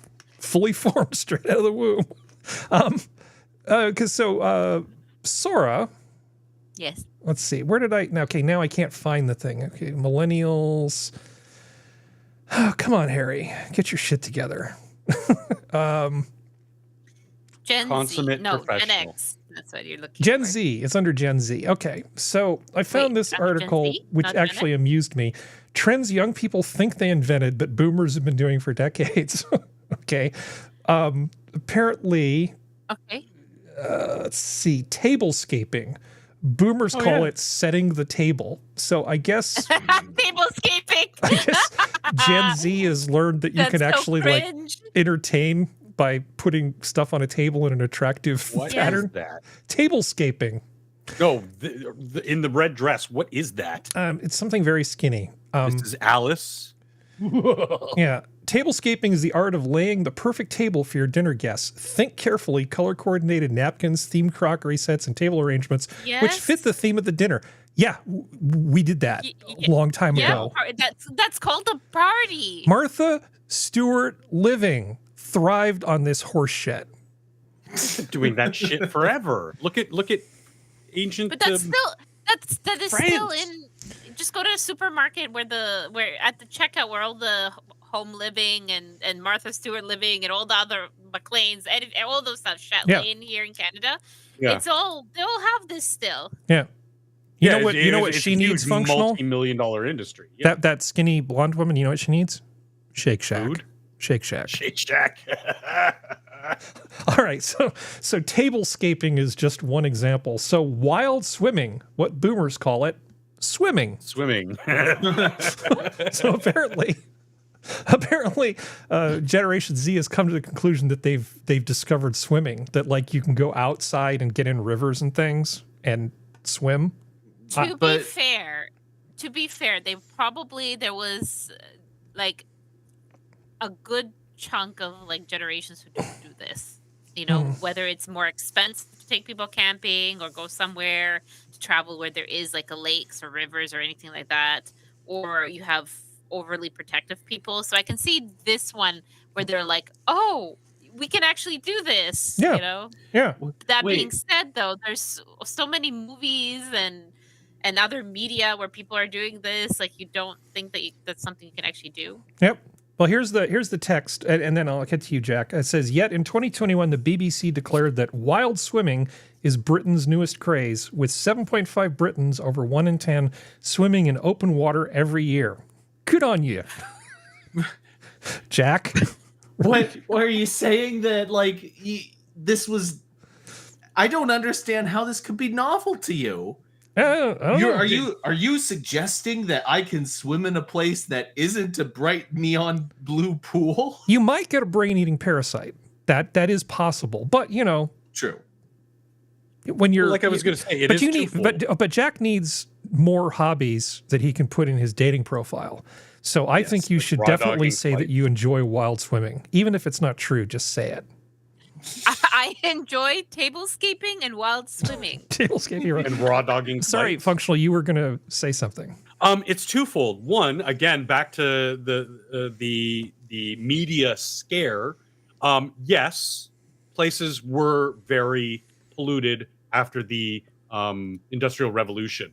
Lake Ontario, you can't swim in there anymore. Like for most of it, you like, especially around my area, you have to go 2 hours away just to go wild swimming because it is so very polluted. However, because of the mass information campaigns of what is it called, wild swimming, demonizing that, people were just too afraid to go to those places that are actually safe to go swimming and just didn't go swimming. They would go to the pools and demanded that their communities built pools and stuff. So I mean, there is a little bit of logic behind why this is the newest craze, is because people were just terrified to go swimming, or you can't go swimming in the Thames. Well, no, I mean you can, but I mean, here's the problem though. We used to go out and swim in bodies of water all the time. I mean, this is something that I did, and the thing is that. Nowadays, these places are zoned so that you can't pollute certain waters, particularly ones that are public recreation areas. Yeah. But I'm saying, like, I can't go to this place specifically, like that's just down the street from me, because it's so heavily polluted. I mean, sure, they're trying to reverse some of the damages. There's policies in place. You can no longer dump there and all that other stuff. But it's going to be like 300 years before it's safe, air quotes, safe for humans to go swim there anymore. But and again, it's a lot of the information coming out on TV saying, "Oh, well, this place isn't safe to swim. This place isn't safe to swim," and blah blah blah blah blah. Like it does sort of weigh down on a populace, even though you might not specifically believe it. That it actually turns someone like me into going, well, you know what? I don't like swimming in ponds anymore at the farm because of all the information that them telling me, oh, this water's polluted, when the pond was completely safe, like aside from the crocs. But speaking of completely safe, raw dogging flights. Woo! I love all these people talking about raw dogging. It's like, do you have an Urban Dictionary? Have you ever looked in the Urban Dictionary? Okay, so raw dogging flights, what boomers call it, not having in-flight entertainment. Sora travels more, I think, than all of us put together on airplanes because you actually have reasons to go somewhere. I do remember when I was a kid, first time I flew to Hawaii, and this was in the 70s, on a 747, and you had to pay money to get headphones so that you could actually listen to anything like on the in-flight. They had like a thing that was kind of like a radio, and you'd have to basically pay money to get these shitty headphones that worked kind of like a stethoscope. They weren't electronic. You just sort of plug in and then the sound would carry through this tube to your ear. It was very low tech, but it was kind of a scam. And very few people decided to raw dog a flight to Hawaii or Australia. It just wasn't a thing that most people did. But we didn't have video screens or anything like that. You either brought a book or listened to something, you know, comedy, music, whatever, on the thing with your headset that you bought for $3, or you slept. Those were pretty much your options. Why is raw dogging a flight considered like some sort of heroic thing now? Maybe I don't understand. Why is this like a badge of honor? I don't know, because they're stupid and they need to feel special. Well, for social media clout, like people are always trying to reinvent the wheel or rebrand the wheel. I unplugged during the 10-hour flight from coast to coast, and this is what I learned about myself. Oh then my God. It's like So stunning, much brave. I was bored for more than 30 consecutive seconds. Yeah. You too much time for introspection. I'd rather watch 80s. You need to set up a GoFundMe, Jack. Like, do you need help? Like, is there anything we can do to help? You do not understand. I prepare myself like a mother prepares to take their toddler on their first flight. I got snacks. I got books. I got tech. I got phone. Yeah, you're depending prepared. on the price, I will. But you get know that your flight, internet. you know, you're going to be going. Yeah, on a if long Sora flight, was right? on the Oregon Trail, she would have brought dysentery medicine. That's what we're saying. Back in the day, before having all the tech and stuff, where we still had only there was no individual, so your entertainment was just like the one screen, right? And you still had to plug in. I always listened to the radio stations that they had, like, right, because you plug it into your chair, and then they would have some pop stuff. And then I would spend my money. I would save money and get like 8 different magazines, like fashion magazines, and I would spend those flights like picking like, oh, I like this outfit, or doing the quizzes and puzzles and stuff. Like I always have markers or something. I've always been prepared.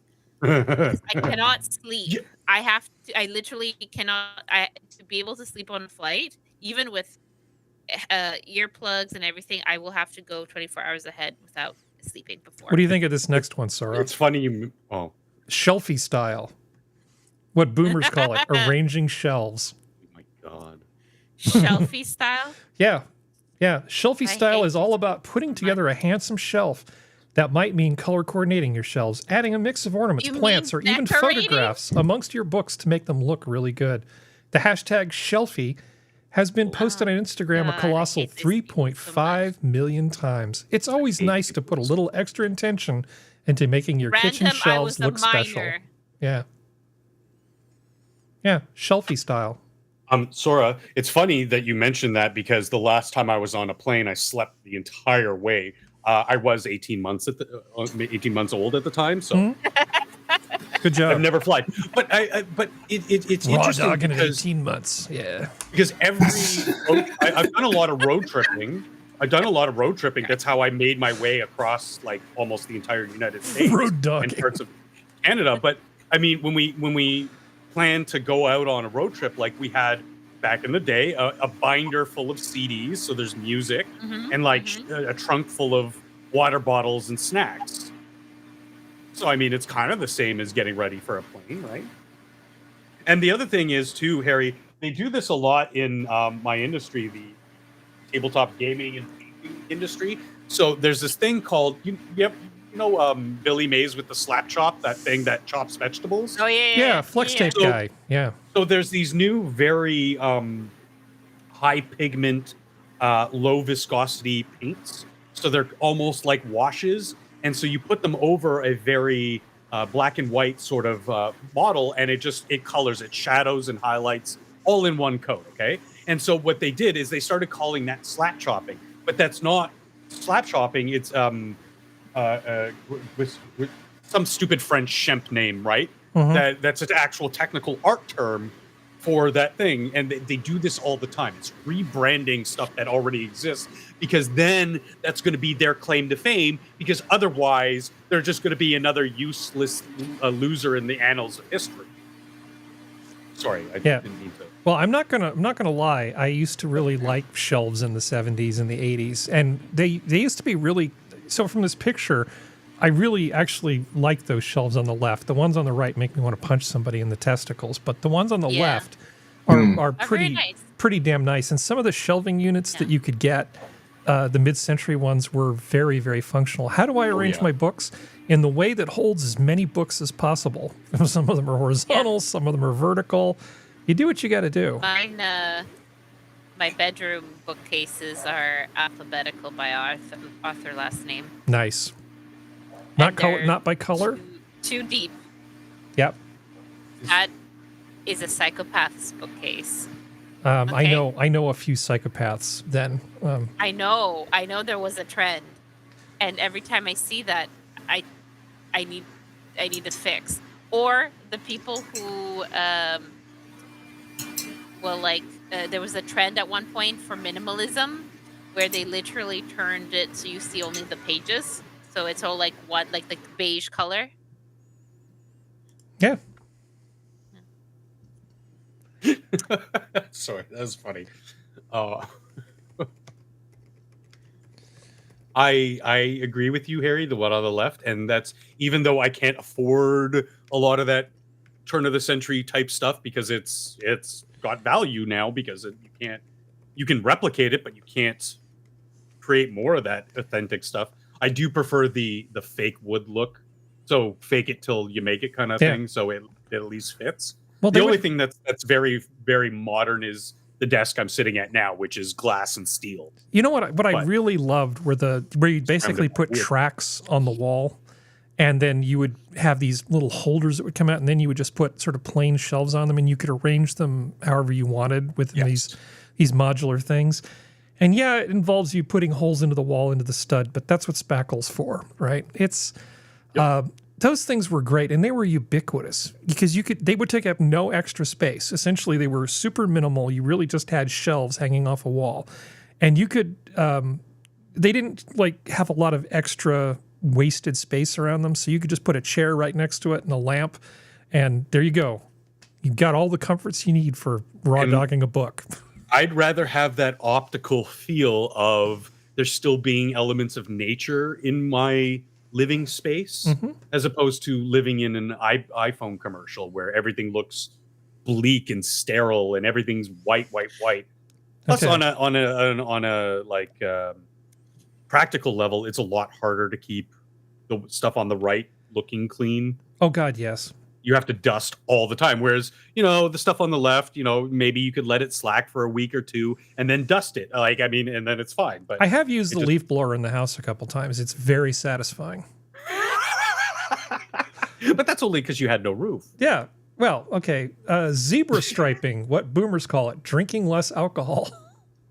Really? What? Those who can't quite commit themselves to a full dry January might be well advised to consult the revolutionary invention of zebra striping to embrace temperance. While the trend of having a glass of water alongside your glass of wine or beer is nothing new, we've seen zebra striping trending this year, with customers alternating and experimenting when it comes to no and low alcohol options. So apparently, this is the drinking hack that you need. What is zebra striping? The simple act of alternating your drinks. Have a glass of wine, then follow it with a non-alcoholic drink before you have another glass of alcohol. Man, I don't know how Gen Z comes up with these great ideas. They call it zebra striping. We've literally given the children guns and like, oh my God, it's just, I hate people. I hate people. I hate people. Yeah, you no longer have to settle for water when you can have non-alcoholic botanical spritz. Okay. I'm beginning to think the authoritarians are right. Okay, staycation's what boomers call it, a UK holiday. Well, this is from the UK, but basically it's just going camping locally in your caravan as opposed to going overseas. That's not a Gen Z thing. Staycation is fairly millennial too. Yeah, I guess. Yeah, It's more fun just to blame the Gen Z, but yeah, you're right. I think it's been. Well, we've been using staycation since the 90s, so. Well, it says here, according to Google Trends, the first searches for the term staycation began bubbling away in 2008, but it wasn't until 12 years later when the term went stratospheric, essentially at the beginning of the pandemic, right? Yeah. Of course, a staycation, a holiday where you either stay at home or at least within the UK or US, is hardly a new concept. Of course, in the US, a staycation really means just staying in your state. Because we really have 50 different countries. Yeah. It's okay. It's still a holiday, but it's more just a holiday from your neighborhood, your home, your region. Yep. Here you go, Sora. Pre-loved fashion, what boomers call it, secondhand. Oh yeah, pre-loved just adds a second and third dollar sign to things. That's all. Yeah, so No, you're entirely right with that. Yeah, it's basically what's happened now is you're paying for the convenience of shopping in a nicer place or online, and somebody else digs through the gross charity shops for you, basically. Awesome. You send people out to do that stuff for you, huh? Yeah, and then you go... Sora, you miss all the wonderful smells when you go to the thrift stores. I know. That's the whole, like, for me, that's like 90% of the appeal. Okay. Plus, dude, how many times I've gone through thrift shops and found like stuff worth like hundreds of dollars for like $5. Sora, can you read the part I highlighted? Oh, sorry, my screen's so small. For those in the market for a super cute upcycled Y2K vintage fairycore dress worn once, perfect for party season, you'll probably know all about the trend for pre-loved garments. Yeah. Exactly. I just didn't want to say that sequence of words. Okay. You think your brain will fall out of your ears if you did? Yeah, it's more than I can do. Okay, quiet quitting, what boomers called it, doing your job. Yep.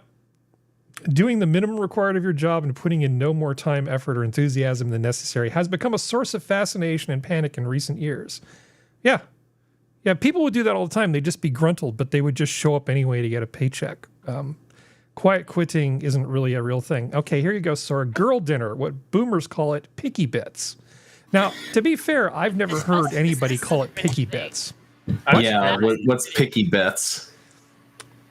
Well, it's very Girl British. Dinner. My favorite type of dinner.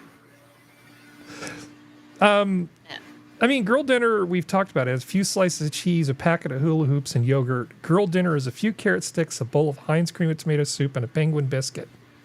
Girl dinner is crackers, grapes, and boiled eggs. I left an adult Lunchable in the car. Oh no! I call that That's eating. okay. It's cold. It's out there. Yeah. What distinguishes this from any other meal? Well, I think if you're not tablescaping, you're girl dinnering. Isn't that pretty much it? I think it's you're not supposed to be cooking anything. From what I understand, it's like even this. It says girl dinner is crackers, grapes, and 2 boiled eggs. Uh-huh. No. Girl dinner is forage food, as in I open up the fridge, and then I forage for bits. I open up the cupboard and I forage for bits. If you have to be boiling things, Oh, you that's make not the a eggs girl in dinner. advance. No. The eggs are in the fridge already pre-boiled. Yeah, yeah. Okay, so Yes. that's fine. Or if you buy them boiled at the store and you have like a pack of boiled Like- eggs, then that's fine. That will count for a girl dinner. But if you actually have to boil the eggs, no, that's not girl dinner. Of course, if you have somebody like Functional around, he might have sous vide it, and it's going to be not the hard-boiled egg you're looking for. It's going Infused to be with all basil weird. and olive oil. Yeah, no, definitely. Yeah, so be careful if you're I'll- foraging in Functional's fridge. And it's very reminiscent of the type of diet you have working in a kitchen, because you don't really sit down and have a meal. You just, like, as you're going through your day, oh, I'm gonna have a little bite of these French fries. Oh, I'm gonna have this olive. Oh, I'm gonna taste the soup. You know, like, you want to be tasting the product you're putting out, so make sure everything tastes okay.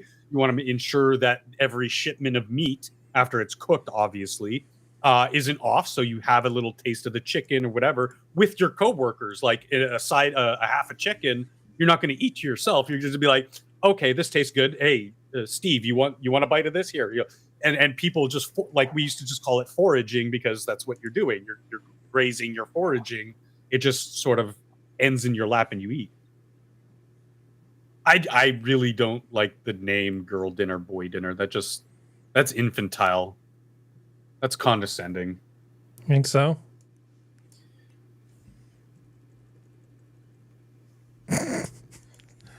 Okay. Hey, if she puts that much work into her hair, the food's gotta be good. She looks fun. But dude, oh, hello. That's a happy fellow. Sora would eat that. Here's more fish for you, Sora. No, I'm trying to find something that's related to girl dinner, like from the boomers, and I'm having trouble locating it in my extensive collection of weird imagery. Well, what I wasn't aware you had to call it anything. It sounds like an easy dinner. That's all. Yeah, food.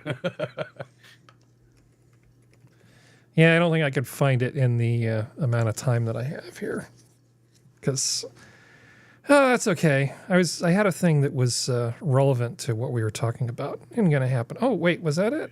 There we go.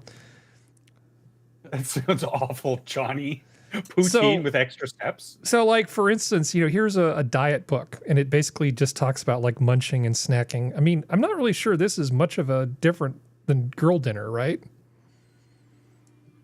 Well, it's just like, So it's just snacking. Yeah, pick me up. Chocolate bar, peanuts, banana, hard candy. Yeah. They just actually had to go get it instead of, like, getting it from the grocery store. Yeah. Oh, I have a Danish for tomorrow morning. It's like a peach custard Danish. And it's either going to be very good or very bad. Custard Danish. Could be. Could be. We'll see. Sorry. I'm very easily distracted tonight. It's a problem. Okay. That's the devil's tool, Harry. Hey, look, Sora, she's tablescaping. You know what? Sora is the type of person she tablescapes for her dogs. Oh, she's off She dealing with feeds them dogs, dinner. right? I guarantee you, she tablescapes for the dogs. Yeah, she's probably off dealing with dogs right now. She's their bitch. Okay. Yeah.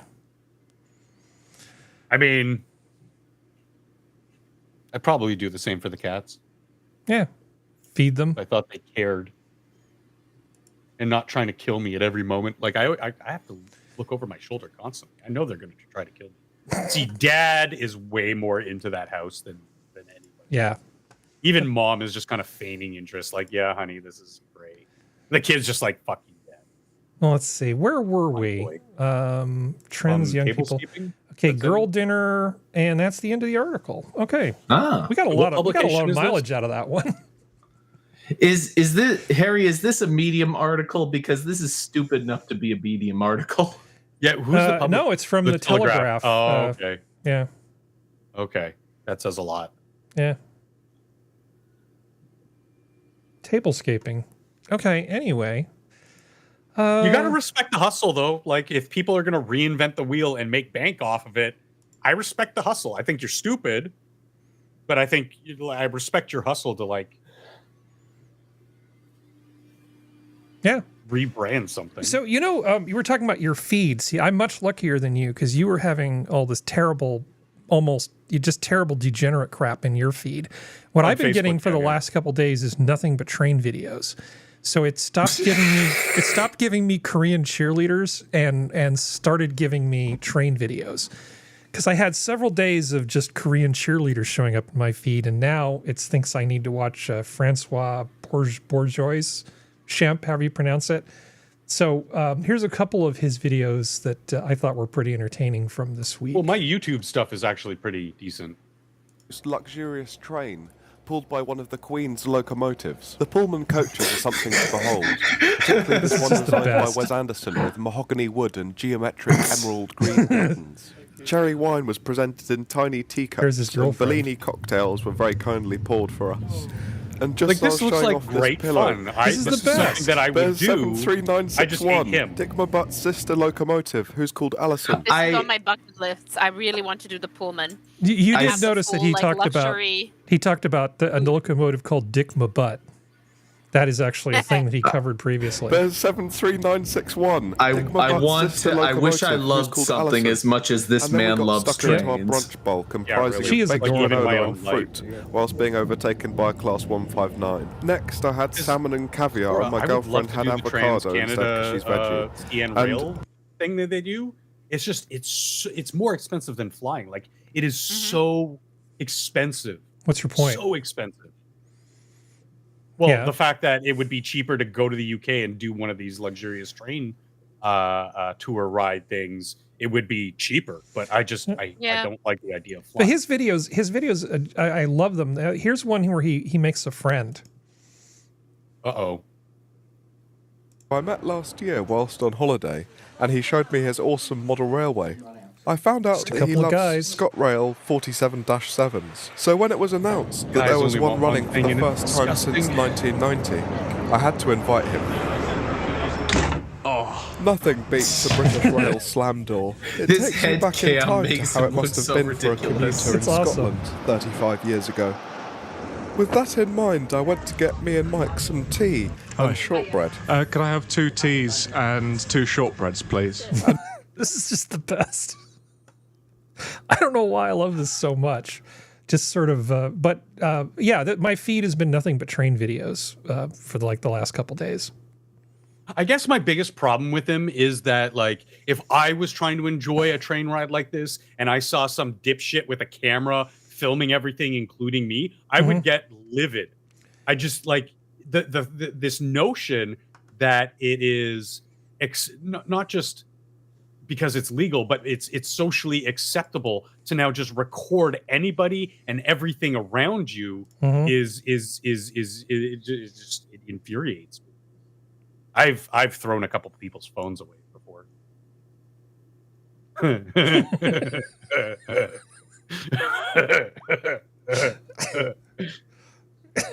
But I respect his hustle. He does something nobody else does in a wholesome way. I hate you, Harry. What? He's a frozen Hispanic. He's a frozen Hispanic. Yeah.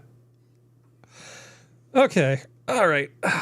Let's see. What were we doing next? I will agree with Functional, though.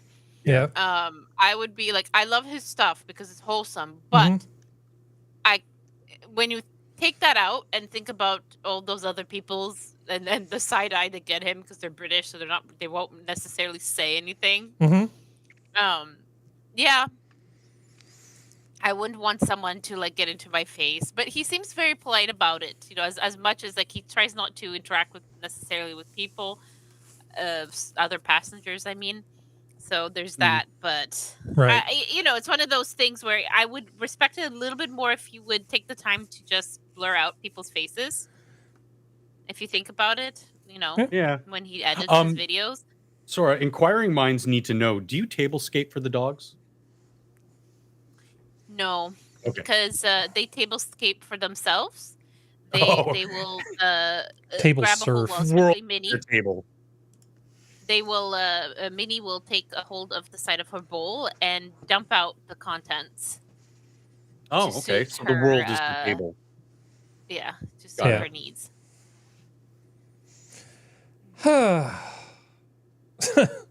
Okay. Oh, we have some more stuff. Let's see. We can't talk about that until Skep gets back. Well, sure we can. We can do that. How about Falcon? Okay, how about this? Chinese university applies for undersea cable cutter patent. Device developed by Coastal University located across the sea from Taiwan. Gee. Yeah, I know. I wonder if that would ever be used for nefarious means. Yeah. A team of engineers from Lishu University, located in the coastal Shemp province in China, applied for a patent for a dragging-type submarine cable cutting device in 2020. According to Newsweek, which reviewed the documents, the patent application is based on another device developed in the late 2000s by marine engineers at the State Oceanic Administration of China in the South China Sea, described as ocean towing type cutting device. Yeah, it's kind of... It feels like they're saying the quiet part out loud here. Mm-hmm. They didn't give them the patent, by the way. But some of the writing that was in these applications was kind of interesting. So with the development of science and technology, more and more submarine cables and communication cables are laid on the seabed of all parts of the world, and the cables need to be cut off in some emergency situations. Oh, really? Right. Emergency. Need to be cut off in some emergency situations. Cool, China. That's great. Oh, no. They're showing America's Got Talent in Zhejiang province. Quick, it's an emergency. Cut the cable. The traditional cutting method needs first to detect the position of the cables, then excavate and salvage them for cutting. This process is complex and a lot of expensive equipment is needed, and the cost is too high. There is a need for a fast, low-cost cutting apparatus for submarine cables to accomplish this task. No, there isn't. Yeah. Bullshit detector is going off the charts right now. Yeah. Chinese University. Raymond Lewis is asking if this is the parody website. Well, no. Tom's Hardware is not a parody website. No. Tom's Hardware is actually a pretty decent tech website. Yeah. Mm-hmm. It is. Even when they report news stuff like this, you can generally take it with more credibility than, CNN or The Guardian or Telegraph. Well, if it turns out to be fake, let me know. But as far as I know, it's legit. Tom's Hardware is not The Onion or the Babylon Bee or Pravda or Izvestia. Whatever the Canadian version is called. There's a Canadian one called The Beaver. Oh, yeah. Like Beaverton or the Beaver, Beaverton, something like that. Nice. The Beaverton. There you go, yeah. Mm-hmm. Yeah. There's a town in make fun Oregon. of all There's a town in Oregon called Beaver. There's a town in California called Ontario. There is. Is that where your mother lives? Yeah.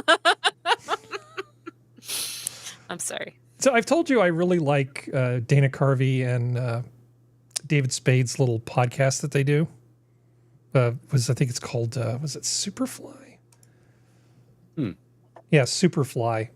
United States, and I'm suing the United States. If you're not panicked by him, he's just f***ing funny. The Gulf of America, what a beautiful name. Now he wants Panama Canal, he wants Greenland. Well, we need Greenland for national security. Dana Carvey's kind of a retard. We're taking I know over the Panama. You think David he's kind Spade of a retard? Yeah, he suffers massive TDS. He's massively, air quotes, liberal American, whereas Dana Carvey's more, he's open to reason. I've seen him say some pretty normal stuff. I don't use the B word. Another one. I linked it to you the other day or yesterday. Nathan Fillion was on Mike Rowe's podcast, which Mike Rowe, national treasure. Yeah, even though he's a bit of a great. scam artist, a bit of a grifter, he's still a national treasure. Dirty Bob's guy? Yeah. He's got a great podcast, and him and Nathan Fillion have been friends for like 45 years at this point. Right? Sweet. Had no idea. Did he explain to him why solar freaking roadways won't work? Because that would be something a friend would do for another friend. But just on the topic of podcasts, Nathan Fillion and Alan Tudyk are coming out with a podcast in February. Like their first episode is going to be in February. I'm really excited for that because I think that they're both like Fillion is just salt of the earth, great kind of guy. and Turek is hilarious. So I'm excited for that. Okay, I'm going to get you worked up before the end of the show. You're going to love this. Sure. Which is amazing because Hollywood tends to degrade and destroy people. And Okay. Oh no! Just not stop this oil one. radicals deface Oh, yeah. Charles Darwin's grave in Westminster Abbey.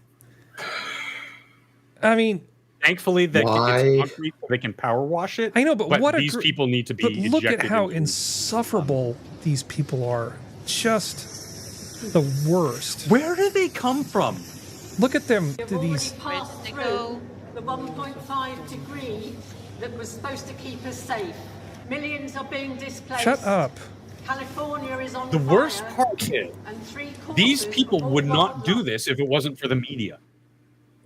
The media constantly gives them the attention they're so desperate for. During the Pete Hegseth hearing, the guy who said there was some disruption, some protester saying some shit, and you see the CPAC camera immediately tries to pan to not the guy, but pans up from Hegseth's face, and all you see is this wall of media. They all turn to get photos of this guy because that's going to be the photo. If you ignore these people, these monsters, these wastes of human space, well, no, scratch that. These are subhuman filth. They're not even. I don't even register them as humans. They need to be ejected into the oceans that they so desperately love, and be eradicated from the gene pool because they're so damaging. They're cancer. You don't let cancer fester in your body. You excise it. You cut it out. I think that the thing that irritates me the most about these people is that they rely entirely upon the good nature of the people that surround them. If society wasn't such a tolerant place, people like this would be removed from it immediately. Yes. And a lot of people have been falsely attributing that to the classical liberal ideal. And I'm like, well, that's not part of the liberal ideal. The liberal ideal is, yes, you're tolerant of others for their differences. You're not tolerant of bad behavior. You're not tolerant of breaking the law or being a radical. You can listen to other people's ideas, but once those people take those ideas into action like this, into either criminally or socially unacceptable behavior, that's where your expectation of tolerance ends. Locke was, maybe it was Rousseau, was very clear about that. You're only tolerant as long as people are respectful of your culture and your neighbors. Once they transgress past that line, the tolerance stops. In fact, they again say something to the effect of, walk softly and carry a big stick. Of once someone transgress, you bring down the hammer so as to quash and say to people, this is not acceptable, and we will take action against you to, like I said before, excise you from our peaceful liberal society. Liberal in the traditional sense, not in the modern. Yes. Am I wrong? Like, I mean, I just hate these people. Like, yeah. Like, what's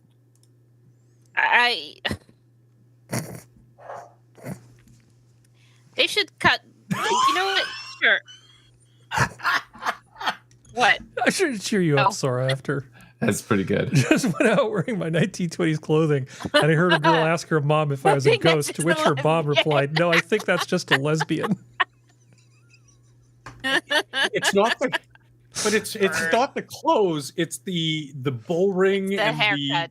the haircut. Yeah.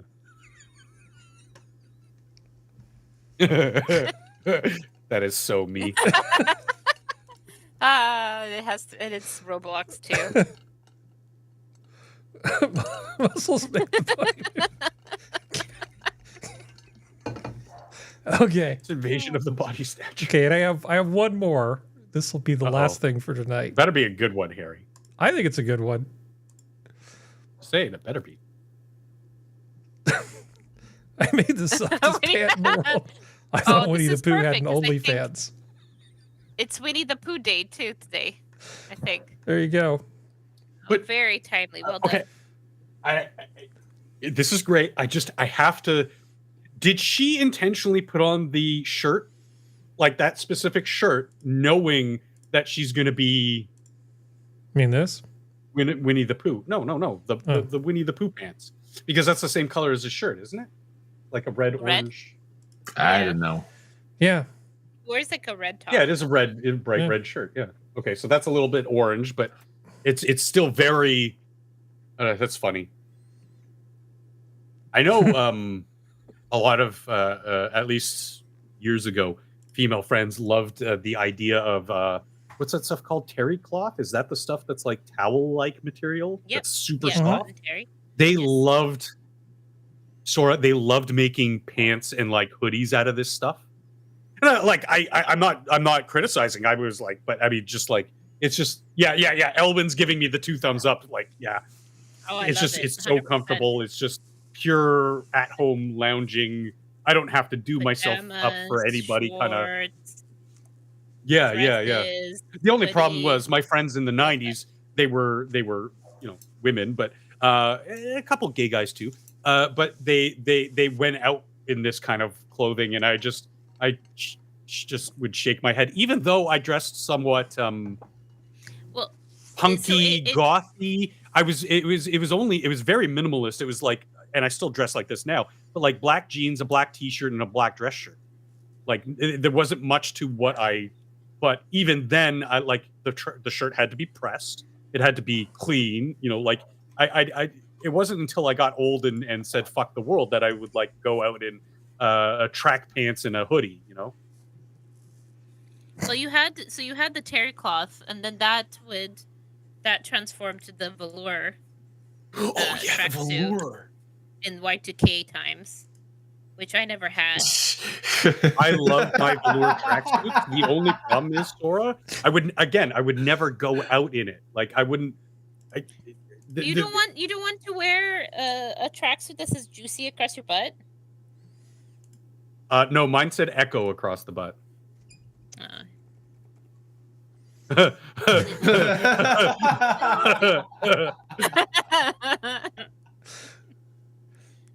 That's got to be parody, right? Yeah. Okay, good. The fact y'all asked me to press 1 for English, then put Aladdin on the phone. What are you talking about? My name is Fred. Or even worse, putting a machine, like press 1 for English, and then they give you more machines. If you know the 17-digit customer code, please enter it now, followed by the pound sign, followed by your social insurance number, pressing star, and then saying Klaatu Barata Nikto. Wait, what? Like, I mean, just give me a fucking person. Hey, I've got this problem. Who do I talk to? Great, thank you. Machines don't do that.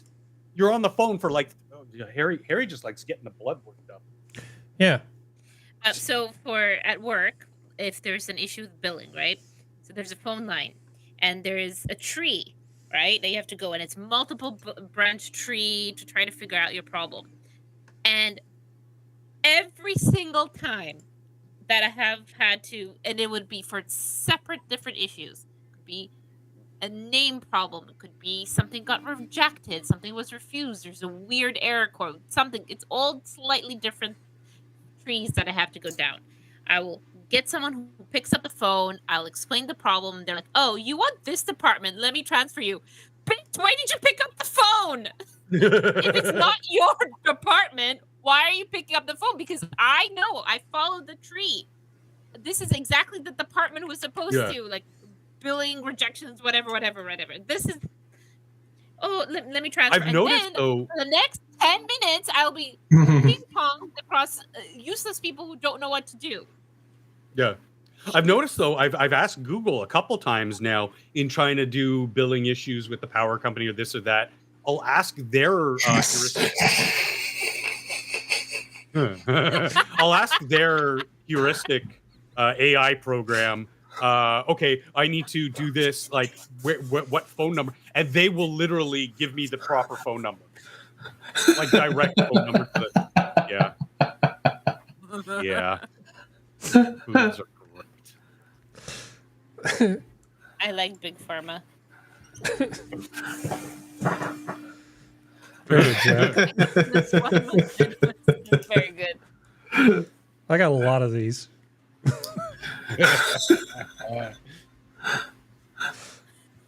The explosion of Falcon 7 was stellar, but to see that second booster land again, get caught, I can't believe we're living in these times. Okay, you brought it up. You want to do two quick things? I mean, we can talk about that really quickly. Sure. So one thing I ran into is a couple articles. Hawaiians, Texans unite against Elon Musk company. So there's Hawaiians and Texans residents united during a virtual meeting Monday, because those are the best kind, hosted by the FAA to overwhelmingly oppose SpaceX's latest plans for rocket launches. It's basically just NIMBYs for space. You live near a place where rockets take off, and they don't like the noise from the rockets, and they want the rockets to just be quieter. It's the stupidest thing I've ever heard. And there's another one here. So the people around Santa Barbara, they don't want more SpaceX launches coming out of Vandenberg in Southern California. I think this has more to do with the fact that they have TDS and they hate Trump, and by extension Elon Musk, and very little to do with hating space travel. Yes. And it's just an indirect way to claim that they're being harmed so that they can virtue signal. That's all it is. As we've mentioned before, it's not like you can just pick up and move to this place or that place. There are very specific points which are ideal for launching these things on our continent. Yeah. And these communities have been built up around these sites. Like, obviously not like directly in a danger zone, but close enough that yes, you can hear the sonic boom. Well, Hawaiians are a landing zone, by the way, That's not on the takeoff. company or the people throwing these rockets into space. Yeah. It's just Luddites, new generation of Luddites and virtue signalers and idiots, and you know how little investment of time you have to put in to show up for a Zoom meeting with the FAA. It should count as like a fraction of a vote. I mean, even the guy who takes the time to print out a letter and sign it and mail it has more gravitas, in my opinion, than somebody who shows up for a Zoom meeting. Or shows up for a council hall meeting. You actually get up to go to the damn thing. You can wear your Winnie the Pooh sexy pants, but you got to go. It's actually, your statements are entered into a official record. You have to dress. You have to put on your pants. Well, you could just put on your Winnie the Pooh pants and It's still pants. The